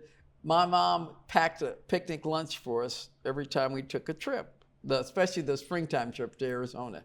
And I never quite knew why until I was older to understand, number one, where were we going to stop to go eat? So she packed the lunch so that halfway through we'd stop, eat, and have lunch, something to eat, and then continue on. In Phoenix, they didn't even have sidewalks. They were still dirt, roads, et cetera, but you stayed in the neighborhood that the black folks lived in and knew you were safe. Again, no idea, but we always stayed with somebody. Because again, what hotel are we going to stay in? One of the great movies of this time for kids to understand what really goes on was The Green Book. To understand this is what went on. There wasn't any place, you guys go on a vacation and stay wherever you want to stay. It didn't happen in the 50s. You didn't get to do that. Again, as a child, our parents didn't sit down and say, we're driving all the way to Phoenix because we can't stop at any place because we're black. They didn't say that. They just did it. And only when you get to be older do you realize why they were doing what they were doing, okay? and then you appreciated what happened. You know, when we used to stop in Bakersfield, the guys would sit there and they'd play dominoes, and we'd have tea, hotter than blazes in Bakersfield, California. I have to tell you, and no air conditioning. We hated it, but that's where we stayed overnight, and then we drove up. Again, automobiles didn't drive as well. You had to worry about them overheating and everything, even though you had a decent car, etc. We used to take Sunday drives around the city every Sunday. Dad would put us in the car and we'd all drive around and went out to the valley and saw the house, orchards, orange orchards and all this stuff. Because the valley was another world, and you're talking rural. It wasn't city, it was rural. We drive around and you get to see the city. I can tell you every shortcut there is in the city of Los Angeles to get from one place to the other. And it used to kill the guys that were police officers, were his detail that drove him from place to place and took care of him. And no matter where they would go, they would get the Thomas guide out, because they didn't know where these places were. And they would get so upset because they would go, Daddy would say, okay, turn here, turn. He's in the back seat of the car. Turn here, turn here, turn here. And they're going, doggone it, he got me again. I still can't get the route, because he knows all the shortcuts to every place from one side of the town to the other side of town, because they drove with them. Mom never got on a freeway in her life to drive it. She never did, because she didn't need to. She knew how to get from point A to point B on a surface street, wherever it was. And so, you navigate, but you learn how to do those things. So those were the fun things that we used to do every spring and every fall. I guess that's where I get my love of traveling, getting to go to different places, because we got to do that, and I always wanted to go more places. I can remember being so disappointed because we couldn't go to Canada one year. I can't even remember what came up. Something came up and we couldn't do it. And that I looked forward to that all year, and then we couldn't go. And I thought, oh, shoot. So I decided when I got to be an adult that I would never disappoint myself. If there was a place I wanted to go, I was going. Even if I didn't have enough money to do it, I was going. Well, I have one more question before we move, because we really want to talk about your life today and traveling. Okay. Did you ever have an opportunity to meet Dr. King or any of the other civil rights leaders? Yes. Tell us a little bit about that. When Dr. King came, he spoke at LACC in 61 or whatever year it was. I'm not good with dates. And after the speech he gave at the rally out there, then obviously Daddy was influential, and we came up and I got to meet him then. Yeah. Other than that, I wouldn't be around him, because obviously they have another agenda for me. I'm just going to school, trying to survive. Right. Did you ever march? Well, I know your father, he was in the government, so it probably would have been difficult for him, but were you ever asked to participate in those kinds of ways? I was never asked to participate in any of those. Obviously, we knew they were occurring, and Daddy would do whatever he could behind the scenes or in front or whatever, but he was having his own issues with trying to integrate the police department and move forward. Every time he'd take the test, he'd pass the test for the next rank, and then they'd fail him at the oral exam because of what he was. And so that's why he accepted. He was going to retire in 60, but he hung on when they finally allowed him to be the lieutenant. He said, I'll be darned if I'm going to quit now. I'll be the lieutenant, because that was the first time he got a chance, because they finally said, okay, we'll let you, kind of thing. So, he always, it's like even all this time in office, people don't realize how much he had done, because he wasn't always in the forefront of overt action that somebody was taking, because he'd already taken care of it behind the scenes. Why do I need to? I've already put the person in that I've already given the information and done what I could for the people to carry on. I don't need to be out there in front. I don't need to take all the credit. It's like the Olympics. That was his plan. You talk to Peter Ruberoff to this day. He said, yeah, I was the one in charge, but Tom Bradley's the one who came up with the plan. I just executed his plan. But who gets the credit? Peter Ruberoff for doing all that. But he'll tell anybody that asks him. I did it because Tom Bradley had the plan. Daddy didn't care about the extra credit that he got. That's why people think, maybe he didn't do as much as he was supposed to do. That's because you didn't know what he was taking care of behind the scenes, because he didn't need to have all the credit. Why do I need to come out and blast and yell and scream and jump up and down like a fool? I can get more done behind the scenes. Council people having disagreements. Did he have, they be shouting and yelling at each other in council? And so what would he do at the end of the day? Why don't you guys come up here and we'll talk about it? Get it solved, get it taken care of behind closed doors where you don't have to posture for anybody, and get it done. I know during our interviews, and just in terms of my own study of African American politics, I hear that one of the greatest things was his affirmative action work. It was stellar, and again, there wasn't a lot of conversation about it. But he put people in places. That's correct. Right, where they could excel and where people could benefit, and it sort of grew more individuals to come after. Because the mayor, based on the charter, didn't have power. He was a head, but he didn't have power. But the power was in commissioners. And so who did you put on commissioners? To carry out the work that you want to. That's what you get. Right. So, right. So a lot of people carried on, had a lot of influence because of that, their exposure that they would never have gotten before.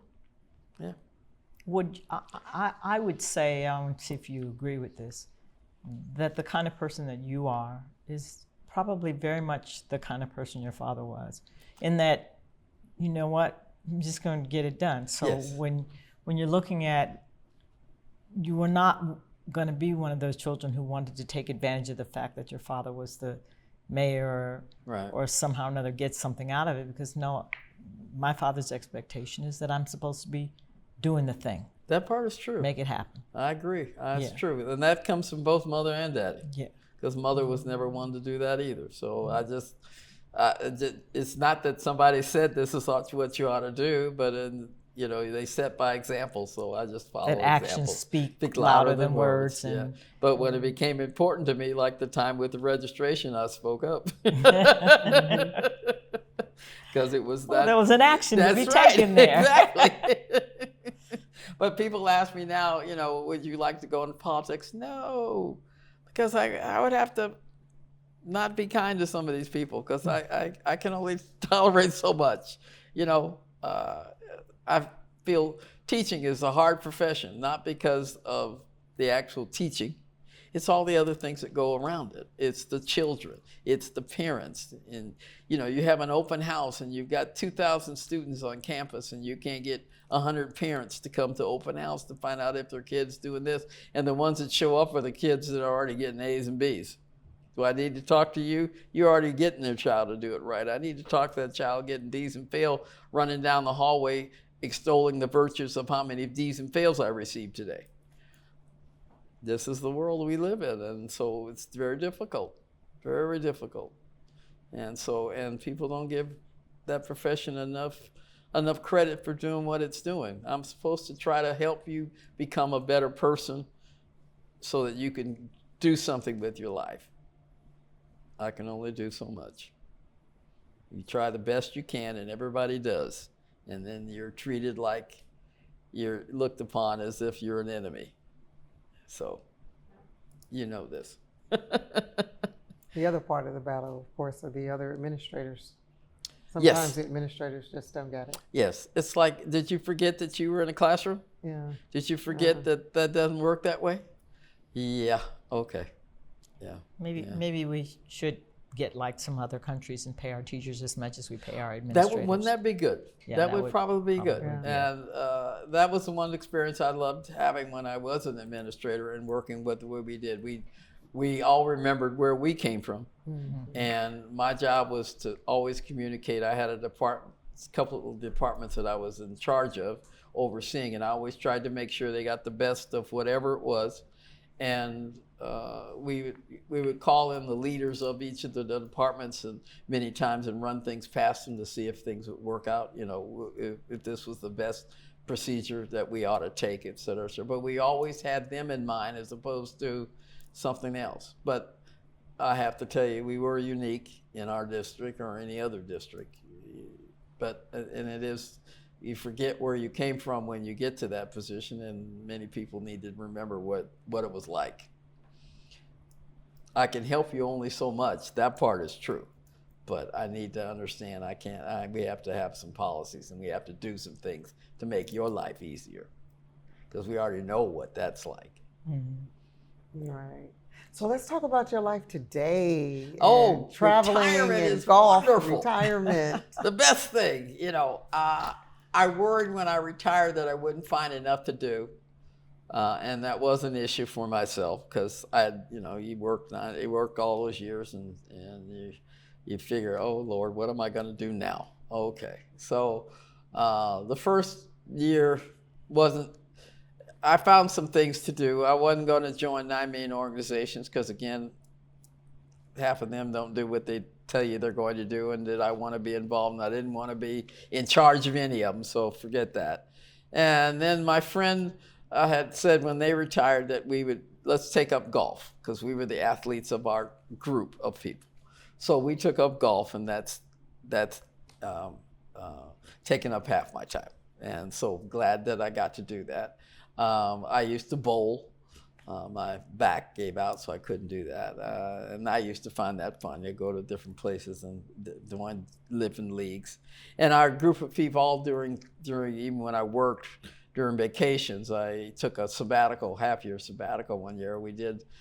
My friends and I went down south the first time to visit because I've never had that experience in the deep south. And we had planned everything in advance, so my race wasn't going to be an issue. And it wasn't. Only in one place it was, and we moved on because we could. And what year was this, if you don't mind? This was 1990. 1990. And you don't want to tell us the place?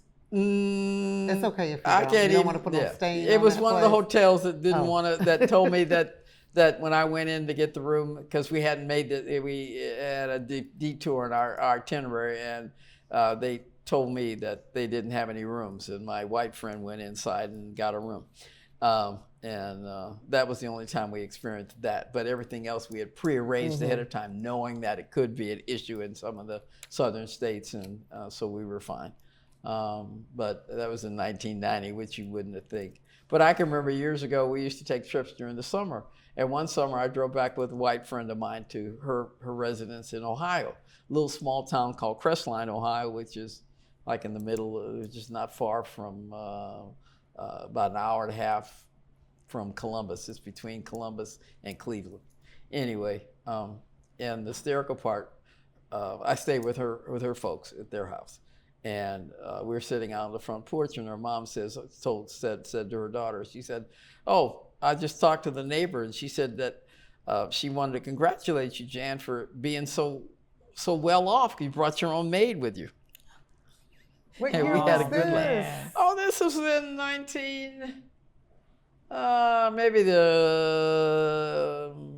maybe 72, 71, something like that. Yeah. I was the maid. You couldn't possibly have just been a friend. You had to Oh be, God, no. you had to be a maid. No. And so, you have these experiences. And again, growing up and integrating a neighborhood, that's no big deal. Nobody's going to be a threat to me, so I don't worry about it. I can't help it if their ignorance is just that. And seeing the town and being there the 6 weeks we were there, I understood why they thought I was the maid. But anyway.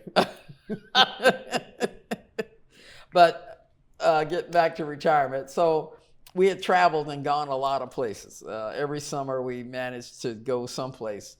We'd plan these trips ourselves, and there'd be a group of anywhere from 6 to 8 of us that would go. We'd rent a car. We found out you could rent a brand new car, usually a Renault automobile and you get it in France. And it would be brand new, and you could drive it for a number of weeks. You had it. It would be like a rental, but because it's new, you don't have to worry about it breaking down. Or you just rent whatever new type of vehicle a company will give you. And so we did most of the traveling we did driving. I like to drive. My other friend liked to drive, and so we would just drive in the cars. We'd get in 2 cars and drive all over the place, and stop sometime in train stations to get a hotel or a room. Didn't have a lot of money, so we weren't staying at fancy hotels. We were just staying at at whatever we could get for $10 a night or something, or $12 a night per person or something like that. And that Frommer's Guide of $10 a day or $20 a day or $30 a day became an illusion after a while. But okay, it worked initially. If you didn't care, we were there to see sights that we'd always heard about all of our lives and experience the people and experience the whole thing. And then we'd come back home and get reality for whatever the year would provide. And then on holiday weekends, you know, like everybody else, you drive to Vegas or Laughlin or go someplace for a weekend or whatever it is during the holidays. So when we couldn't, everybody got old at the same time, obviously, and trudging around and renting a car and driving around and doing it the hard way. And then eventually we wound up doing tour buses to try to, you know, get to travel. And so we finally found out about these cruises. And so we started with the 3-day cruise up the coast, and 35 of us went on that one. Mom went with us on that one. She thought that'd be fun to do, and it was. We all had a great time.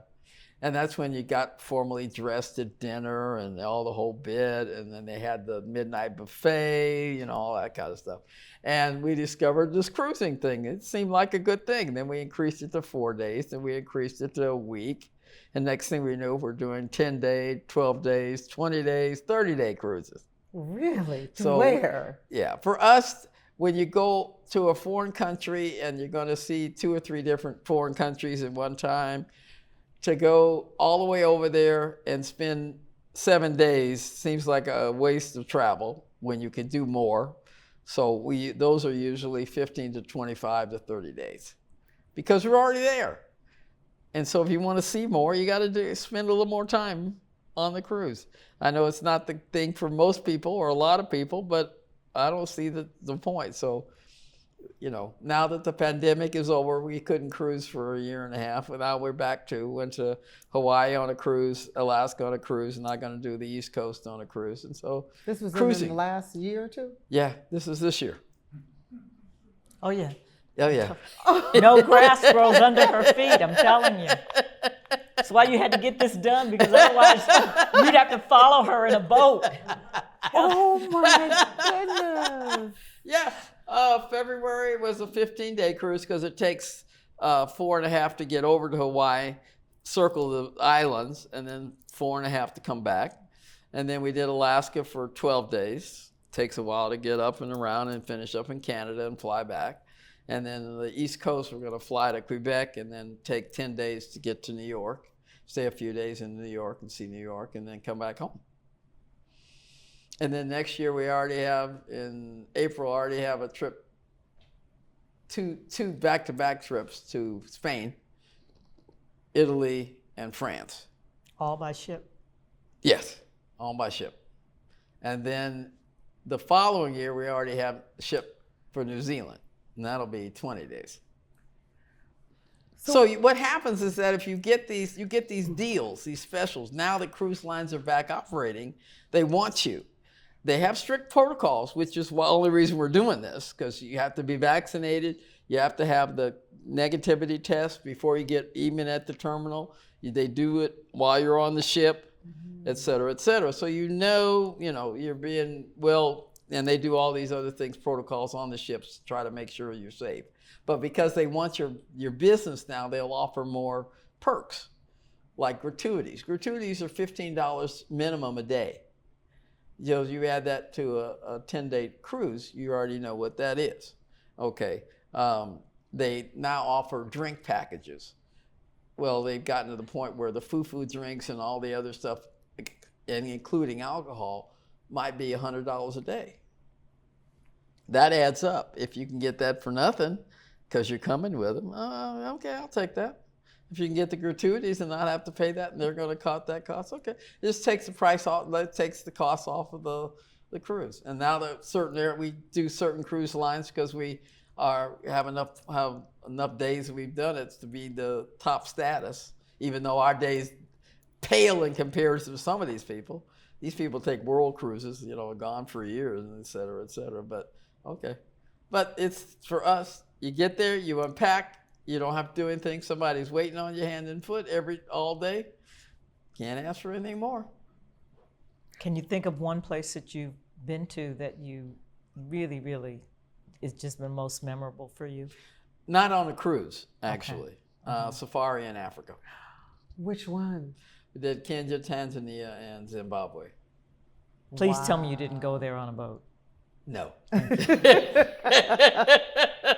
No. I did South Africa, the safari in South Africa. No, we flew to Nairobi, and at that point we got in a vehicle and were tutored around all these countries. Right. And from game preserve to game preserve. Wow. 3 countries. 3 countries. Game preserve in 3 countries. At that time in the 90s, yeah. It is absolutely phenomenal, isn't it? It really didn't matter what cruise company. We did not take the most expensive tour company there was. Thank God, because I don't know if I could afford it at the time. Anyway, but everybody winds up in the same place. Now, the only thing I find that I just talked to a friend that just came back from South Africa and did the game preserve there, and said the only thing different that apparently is we used to be able to, if they spotted a pride of lions over there, everybody drove to where the pride of the lion was. You weren't in the pride, but you were close to see them. You were this far away, but you knew to stay in the car, et cetera, et cetera. Okay. Now they make them all stay on a particular path, so you don't get as close to the animals as you used to. So I remember we drove up, there was a pride of lions sitting there, and the male lion decided that he didn't like us being there. So he walked over to the car we were in. We all went to the middle of the car, and he sniffed around, and then he peed on the tire and moved away. And then they went chasing after some gazelles and, caught one. But to me, that was the best experience. And we stayed in tents that were being in 5-star hotels, but they were technically a tent. But indoor, 4-poster beds, carpet, indoor plumbing, a little patio. You could sit out on the veranda and see the animals at the watering hole at night, et cetera, et cetera. So yeah, couldn't ask for anything better. And so to me, that's been my most favorite trip. I can't put anything above that. What a wonderful definition of retirement. Absolutely. Yes, absolutely. and we did that before I retired. So yeah. But we, I'm lucky. I have a group of people that get along, and nobody cares what you do. Everybody does their own thing. But or sometimes we're in the group doing our thing. It's okay. But somebody will see something and say, "Oh, would everybody like to go here?" And that's how this Spain trip occurred for next year. Saw it we get the brochures from the tour companies all the time. So you look through them and you say, okay, maybe I'd like to go there. So somebody said, oh, that sounded good. And we hadn't been to a couple of places that were on the cruise. There's very few places now we haven't already been, so it gets to be more difficult. But this particular one had maybe 5 or 6 places we had not been. So we thought, okay, fine. And then mentioned it, and now we went from 4 people to, I think we got 8 or 10. Who have signed on, who said, oh, I think maybe I'll go. Now, is there a particular place that you haven't gone that you really, really want to? No. Antarctica was the last place I thought that, and I did that just before the pandemic hit. In fact, we were on a ship we were coming out of the Antarctic, going to finish up in Chile, and we heard about the ship in Japan that we had been on when we did Japan being quarantined. We didn't know what the heck they were talking about, but we heard about it being quarantined, and that was the first time we'd heard about COVID, but we didn't know what COVID was. We just heard that they had quarantined this ship and that they hadn't let them out of the port, but we were still tootling on doing our thing. And then all of a sudden we found out what COVID really was. Yeah, because our trip was over in January, 1st of February. Oh, wow. Yeah. COVID was definitely happening. Yes, then. but we didn't know until we got home what that really was. And then, of course, the whole pandemic hit, and then everybody found out what COVID was. Yeah. And then we didn't, we had just been in Venice when they were talking about, Venice having that big outbreak, and we had just done that cruise. In fact, we were there in Venice the day before that big rainstorm hit them and washed out half of Venice. In fact, they were showing clips on the news of some of the water levels that had hit. And we took one look at one of the pictures on this TV screen on the ship, and we're going, wait a minute, that's where we stayed. The green awning in front of the hotel was a cafe with a green awning, and now the water was above where the green awning was. We're going, oh, well, good thing we got out of Venice, because that's where we've been staying. That was the hotel we were at. It was underwater from this storm, because it came through their water break that they thought was impenetrable, that wasn't. They spent all these years building this gate underneath the water to keep, storms like this from happening, and it didn't happen. And then, of course, COVID hit them like crazy. So they're just trying to recover. But it was the last place we were in and thought about, wow, okay, we could have been there. We were actually lucky, You're going to, whenever any of us want to go anywhere, I think we should just simply call Lorraine to be the travel guide. And we've had good travel agents that we've dealt with that have made most of these arrangements. In fact, when we started cruising, somebody had referred this one agency to us. And normally we contact the people, and then we sit down with the people so we know them. And we made the phone call, and at the end of the conversation, we said, oh, and by the way, we'd like to come see you guys. Where are you? Florida. Needless to say, we've seen them since, but we weren't flying to Florida to make these arrangements. We just said, okay, fine, you do what you need to do. You keep us surprised, and we can plan the rest of it. We have since, because they've gotten to be good friends of us. But Well, I'm watching the time, and I know that she has one more excursion, and it's tonight. Okay. She has to be at a baseball game. Oh, okay. A Dodger baseball. Let me be very Right. clear that it's We Dodger baseball. have the longest homestand this season of 11 games.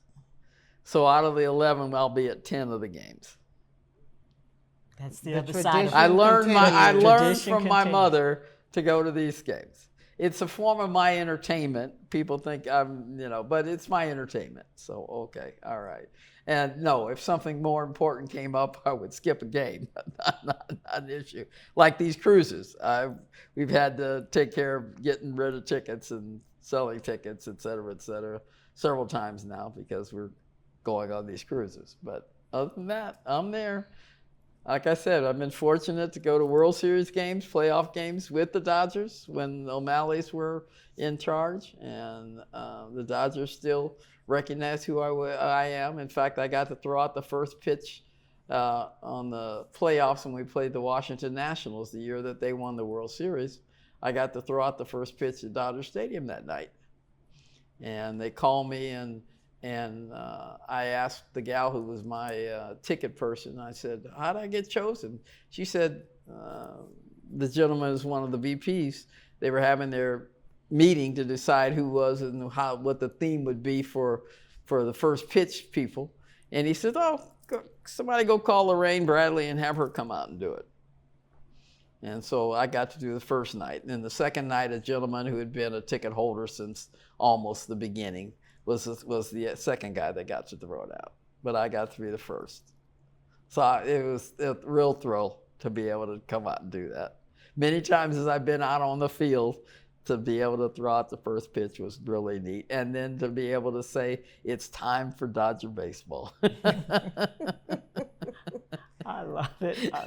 I have to tell you, one of my most favorite pictures of you is when we were up at the stadium. I don't remember the particular, I think they did some event where they were trying to pull community people behind. Yeah. It was a behind the scenes event. And we went through this Dodger store, and they had this display of Dodger jerseys.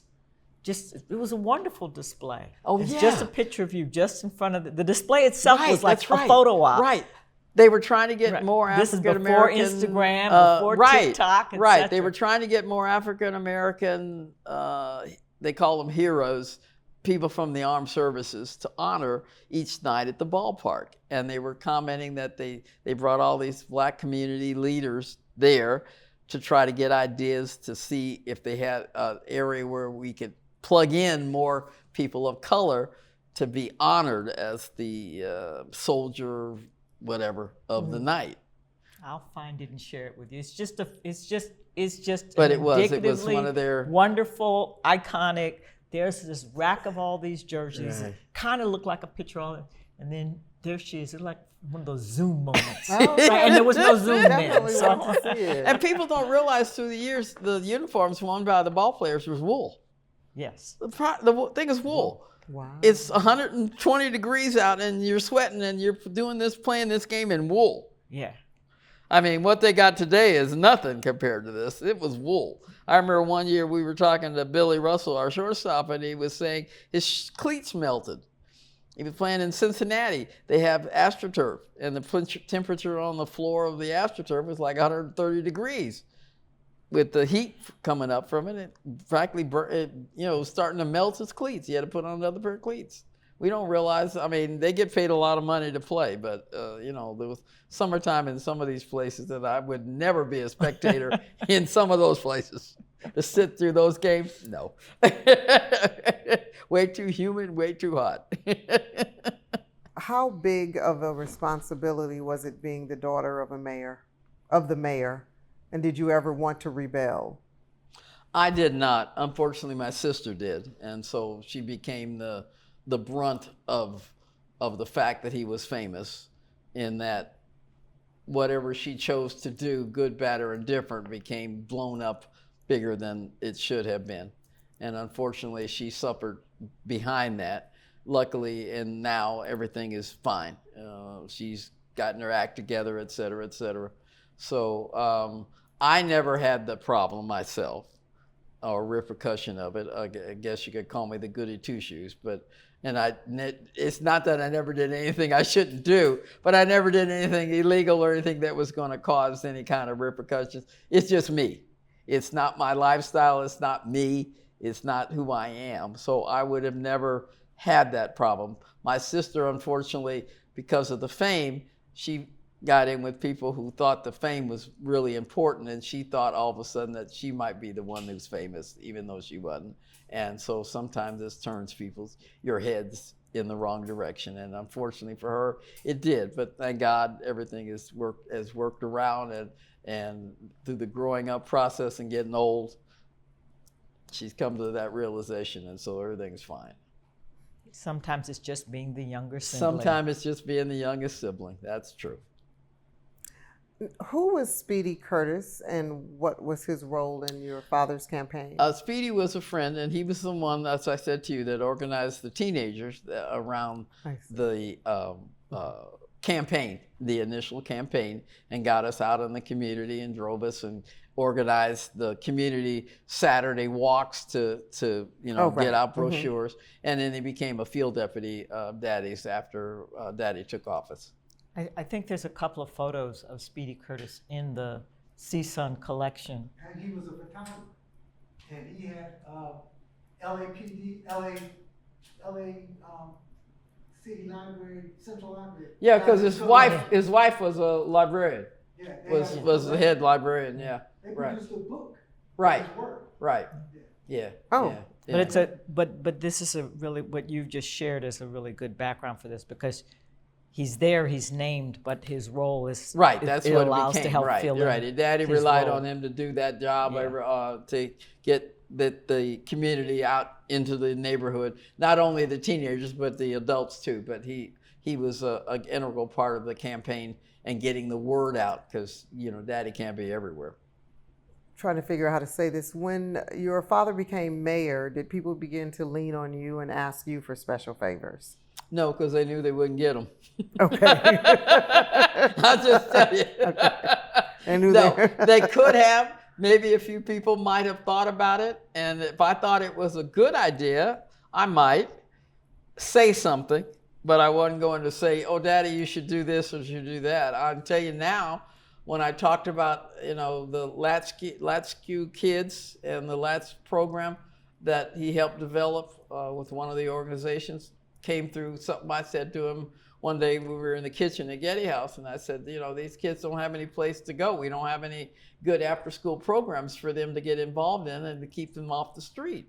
Next thing I know, he's involved in getting a program with reading and activities and Save the Bell and all that stuff that wound up coming up as a program in the schools for after-school activities. He never thought about it.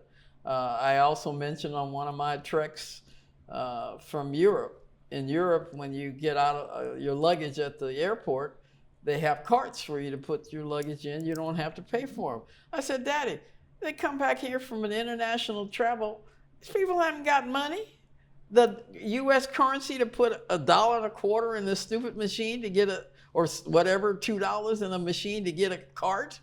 I said, they're not coming over here with small change or whatever. They got, that was the years that we had Travis checks, forget credit cards. They had Travis checks, and or you converted your money to that currency of the country you were in. And then before you left that country, knowing you were coming back to the States, you may convert back. But people, when they were coming as foreign travelers, would have big bills, not little bills to put in these machines. I said, it's ridiculous. We're at the airport and they got to rent a cart that they don't have money for to put luggage on so they can get out of the airport. Next thing I know, they're not having to pay for carts. They got them, you know, they instituted, hey, they're free. Not in the domestic terminal, but in the international terminal, they were free. So if you mean by what influence, just mentioning sometimes things got done. I didn't realize it at the time. He was a problem solver. Exactly. Right. Yeah. Exactly. Right. Yeah. Right. Look So, at the problem but as far as somebody asking me for a favor, don't even go there. You weren't hanging around with those No. kind of And people, right? if I had an idea, I mentioned it, but I wasn't because somebody else said, Carrying "Oh, we need someone to do else's this." water. No. You want to present that idea? You go down to call down to City Hall, and make an appointment. Because I'm not the mayor, as you said earlier. No, I'm not the mayor. As my mother always used to say too, she wasn't the mayor either. And if she wanted to get something done, I remember at Getty House, they had these different functions, and she said, you know, you're gonna have Prince Charles come for a dinner, sit down, state dinner at the house. She said it's going to be cold, so you're gonna have to rent the tent. You're gonna have to rent the heaters. You're gonna have to rent this. You're gonna have to rent that. Every time you're having a function here, and you have many dignitaries coming here, you got to rent all this stuff. Well, if you would enclose this patio, then all we'd have to do is do the tables and chairs and that kind of stuff. Next thing we know, they're enclosing the patio. Now, Mother had other nefarious ideas for that because her plants were under there and they would be benefiting from the enclosed patio. But like the city, they do everything on the cheap. They put the plastic up. It looked good for a minute. The first rain, Mother comes out. I'm at the house and I look up. What in the world is that outside? The roof of the plastic from the weight of the water from the rain brought the top of the it didn't collapse it, but brought parts of the different roof down to the ground because it had water in it because there was no place for the water to go because the roof was just they hadn't plastic. Slanted it. So then they had to go put zippers in the plastic so they could open up zippers to let the water out. This is the city. Because he doesn't have money. So, of course, when Reardon, who's a millionaire, brings all of his millionaire friends together to do a remodeling that they pay for instead of the city, okay, yeah, you can modernize Getty House. You couldn't do it on a city budget, but you could do it on a private donation. Well, Daddy didn't have that. He didn't, Right. you know, he had more important things to ask rich people to do. That wasn't it. I like that. I really like that. Keith's final question as archivist and historian of the Tom and Ethel Bradley Center is whether or not you have photos of your travels. I do. She does. I do. Of course he's gonna I'm not ask in that. many of them because that's not my deal. Most of them are historic buildings, historic areas. I'm not in a lot of them, but I do have photos. Well, you hear that. I'll share the Dodger one with you. With her in front of the Dodger rack. That one's great. And I think there's, and I think. Oh, and I have the photo with Mrs. Jackie Rachel Robinson. Yes. When she came one of the years, before the pandemic, obviously. Yes. She were upstairs at a reception. And I finally got the photographer, John, who I kept, every time I saw him, I said, John, where's my photo of Rachel and myself? Oh, I'll get it to you.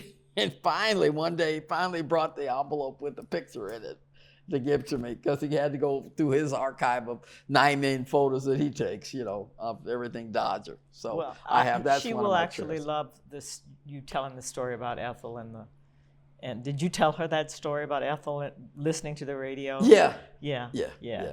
She's very hands-on with the Jackie Robinson Museum, so she'll love that. Right. Yeah. She'd love that story. And this year she came in 100 years old, and the lady doesn't look nowhere close to 100. I mean, you couldn't believe. Well, if you see this picture I have of her, you wouldn't even think she was 90 something when I took that picture. But no, she doesn't walk as well as she used to, and so they made sure her son was on the cart with her, and they took her off, and they gave her a special jacket that the Dodgers had given to her and put it on her, et cetera, et cetera. But it's always a nice ceremony, and it's always better when she can be there for it. She hadn't be able. This year it was more special, so she made sure she was there. But it's best that baseball can do for the legacy. And unfortunately, we have less African Americans in baseball than we did when Jackie was, coming up. But it's the way of what the money is. Baseball's a difficult activity to be successful in, whereas basketball, if you shoot enough hoops growing up, you can be a great basketball player if you have height. I can't teach height. I can teach you how to shoot, I can teach you how to play, but I cannot teach height. So I can't even tell you how many girls that would come in the office and I go, oh, would you like to play basketball? Because she was tall. No interest whatsoever. But probably the shortest team in history. But anyway, but again, you can't teach height, but I can teach you the skills. Can I just ask one more question before we go? And I know we do have to go. What other ways in which the city should, or should might not be the best word, can honor your father's legacy? Well, practically, I mean, with as I was saying to some friends last night, I said, that downtown that you're looking at is Tom Bradley. Absolutely. Many of the things you see around the city is Tom Bradley. You honor him every day when he should get more credit. My objection always when I see the top 100 of African American somebodies, and Tom Bradley isn't even on the list, and I'm going, excuse me, how can this be? I went to look up to see whether or not he received. They, had the recent Trumpet Award, so I went on to see if he ever received a Trumpet Award, because he got awards I never would have even known what awards they received, and he did get one. I don't know if the NAACP ever honored him with an award. You see all these different award shows and stuff like that. I got no idea, but that to me, that's the biggest piece of ridiculous. Whatever you publish that list and his name isn't even on it. Not even on it. I'm sorry, and. The Olympics wouldn't be in this country the way it is these days if it had not when been they for finally the Bradley honored clan. when the Olympic Committee. And I was there when I gave the speech, and I was sure to say, if it hadn't been for Tom Bradley, the modern Olympics might not be here.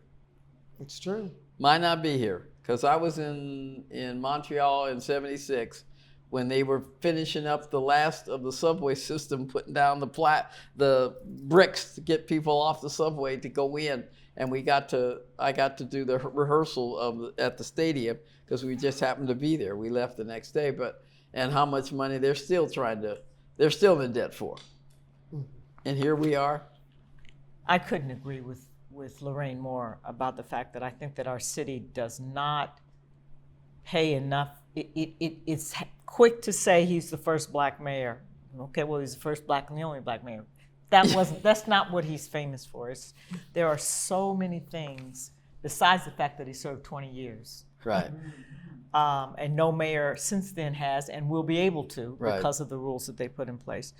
But there's so many things that he made happen in this city, and some of them we just take for granted. The upgrading of the airport, there's actually a reason why his name is Right, on that exactly. airport that way. Right. The plan that he put in place both for the Olympics, the kinds of community policing Yes. that he was doing first and foremost, Right. and gave credit to the fact that Ed Roybal was one of his trainers Right. in this endeavor. He really, really made a difference throughout the city, and though the end of his tenure was that second riot, Right. which just hurt him to the core to see the police department move in that manner. I think that we haven't come close to it. And every now and then there's other politicians who will stop and remember. Yes. But I shared with Lorraine that Right. I was at Juneteenth when they put in the legislation at City Council just recently to make Juneteenth a holiday here in the city. And I made a point of stepping up on that podium and saying, on behalf of Lorraine Bradley, daughter of, and I did say daughter of so that I could also say Tom Bradley. And of all the things that had gotten said that morning, the city council stopped at that moment and gave an applause. Yeah. And I knew that we were in great shape because Right. we had invoked Tom Bradley's name in the House Right. with his That's what That's would have right. been his succeeding colleagues.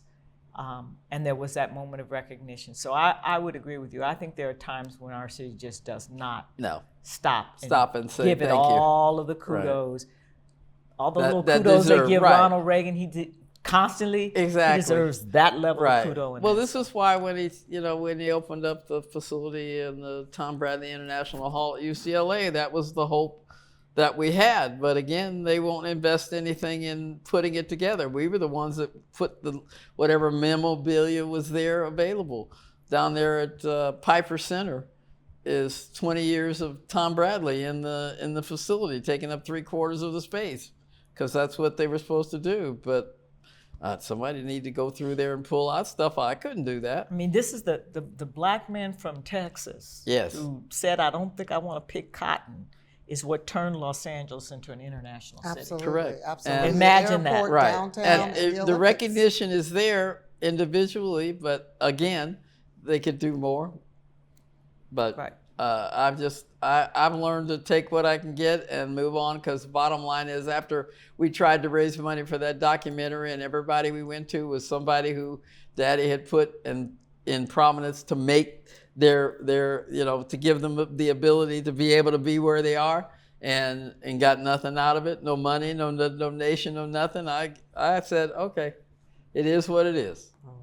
So the fact that we have this out here at CSUN and can have the archives is the best thing we've had going for us in a long while. And like I said, there's no excuse UCLA hasn't done what it needs to, but it hasn't. And as many times as we've tried, I don't know what else to say to them. The final question is, what would Tom Bradley think of Los Angeles today? He would be proud that we've made the progressions that we have. And we have made inroads that weren't there for us, and many of the programs and activities and things that he was instrumental in setting up have continued. He would be sad to know that we don't listen to each other anymore. That would be the saddest thing, because that's what his gift was. He would listen to you for whatever side and whatever you had to say, and then he would make his decision. But it wasn't because he was making it on just what he wanted. He listened to all sides. When he took office, and he asked each one of the department heads in each department to come together once a month to tell them what they needed and budgets and other things. And they went, what? Nobody's ever talked to us. What do you mean? What? You want to talk to us? That's the kind of thing. He listened, and he applied and did what would impact positively on it. And I think that would be the biggest disappointment that you have now, is that people just won't listen to each other. They just want to scream, yell, and holler and jump up and down. They want it to happen now. What happens now? Nothing happens in an instant other than something bad. But listen to each other. You got to listen, and then try to do the best you can. And but he would be proud that we have progressed and done a lot of good things. And sometimes we forget about the positive things that we have going for us in life, and we need to sometimes sit down and go, oh, it's not as bad as I thought it was. And really, we have done some good things, and we need to remember that more often than we do the bad things that happen. We should add in the one more thing, which was the metro. Oh yeah, well, one of his original plans was to put a subway system type into Los Angeles, and so when he was going out of office, it was just starting to happen, and he would probably be proud of the fact that it has grown in ways that he had been thinking it would. He'd probably want more people using it. That part would be true, but if we'd been able to build it, I mean, that was a disappointment he had when the city voted and the county didn't, so we couldn't go forward with the metro plan. And then we built Dallas's metro, we built DC's metro, somebody else's metro. They got the money that we were supposed to get to do our metro because the county, Baxter Ward, had that direct idea with the trains and all that other stuff, and they voted for him, and Ronald Reagan helped Baxter Ward come up with a negative plan so they wouldn't give Bradley credit, and so we didn't get the money. We didn't get the money. So Daddy had to figure out some way for us to cajole the money out of Congress. He did, figured out a way. So then we could build the first metro line. So yeah, that he's responsible for all that we see now possible. But he had to cajole and figure out a way to get that done. He had a plan. Out of plan, right. May have taken a while. It may take a while, and it did, but we got it done.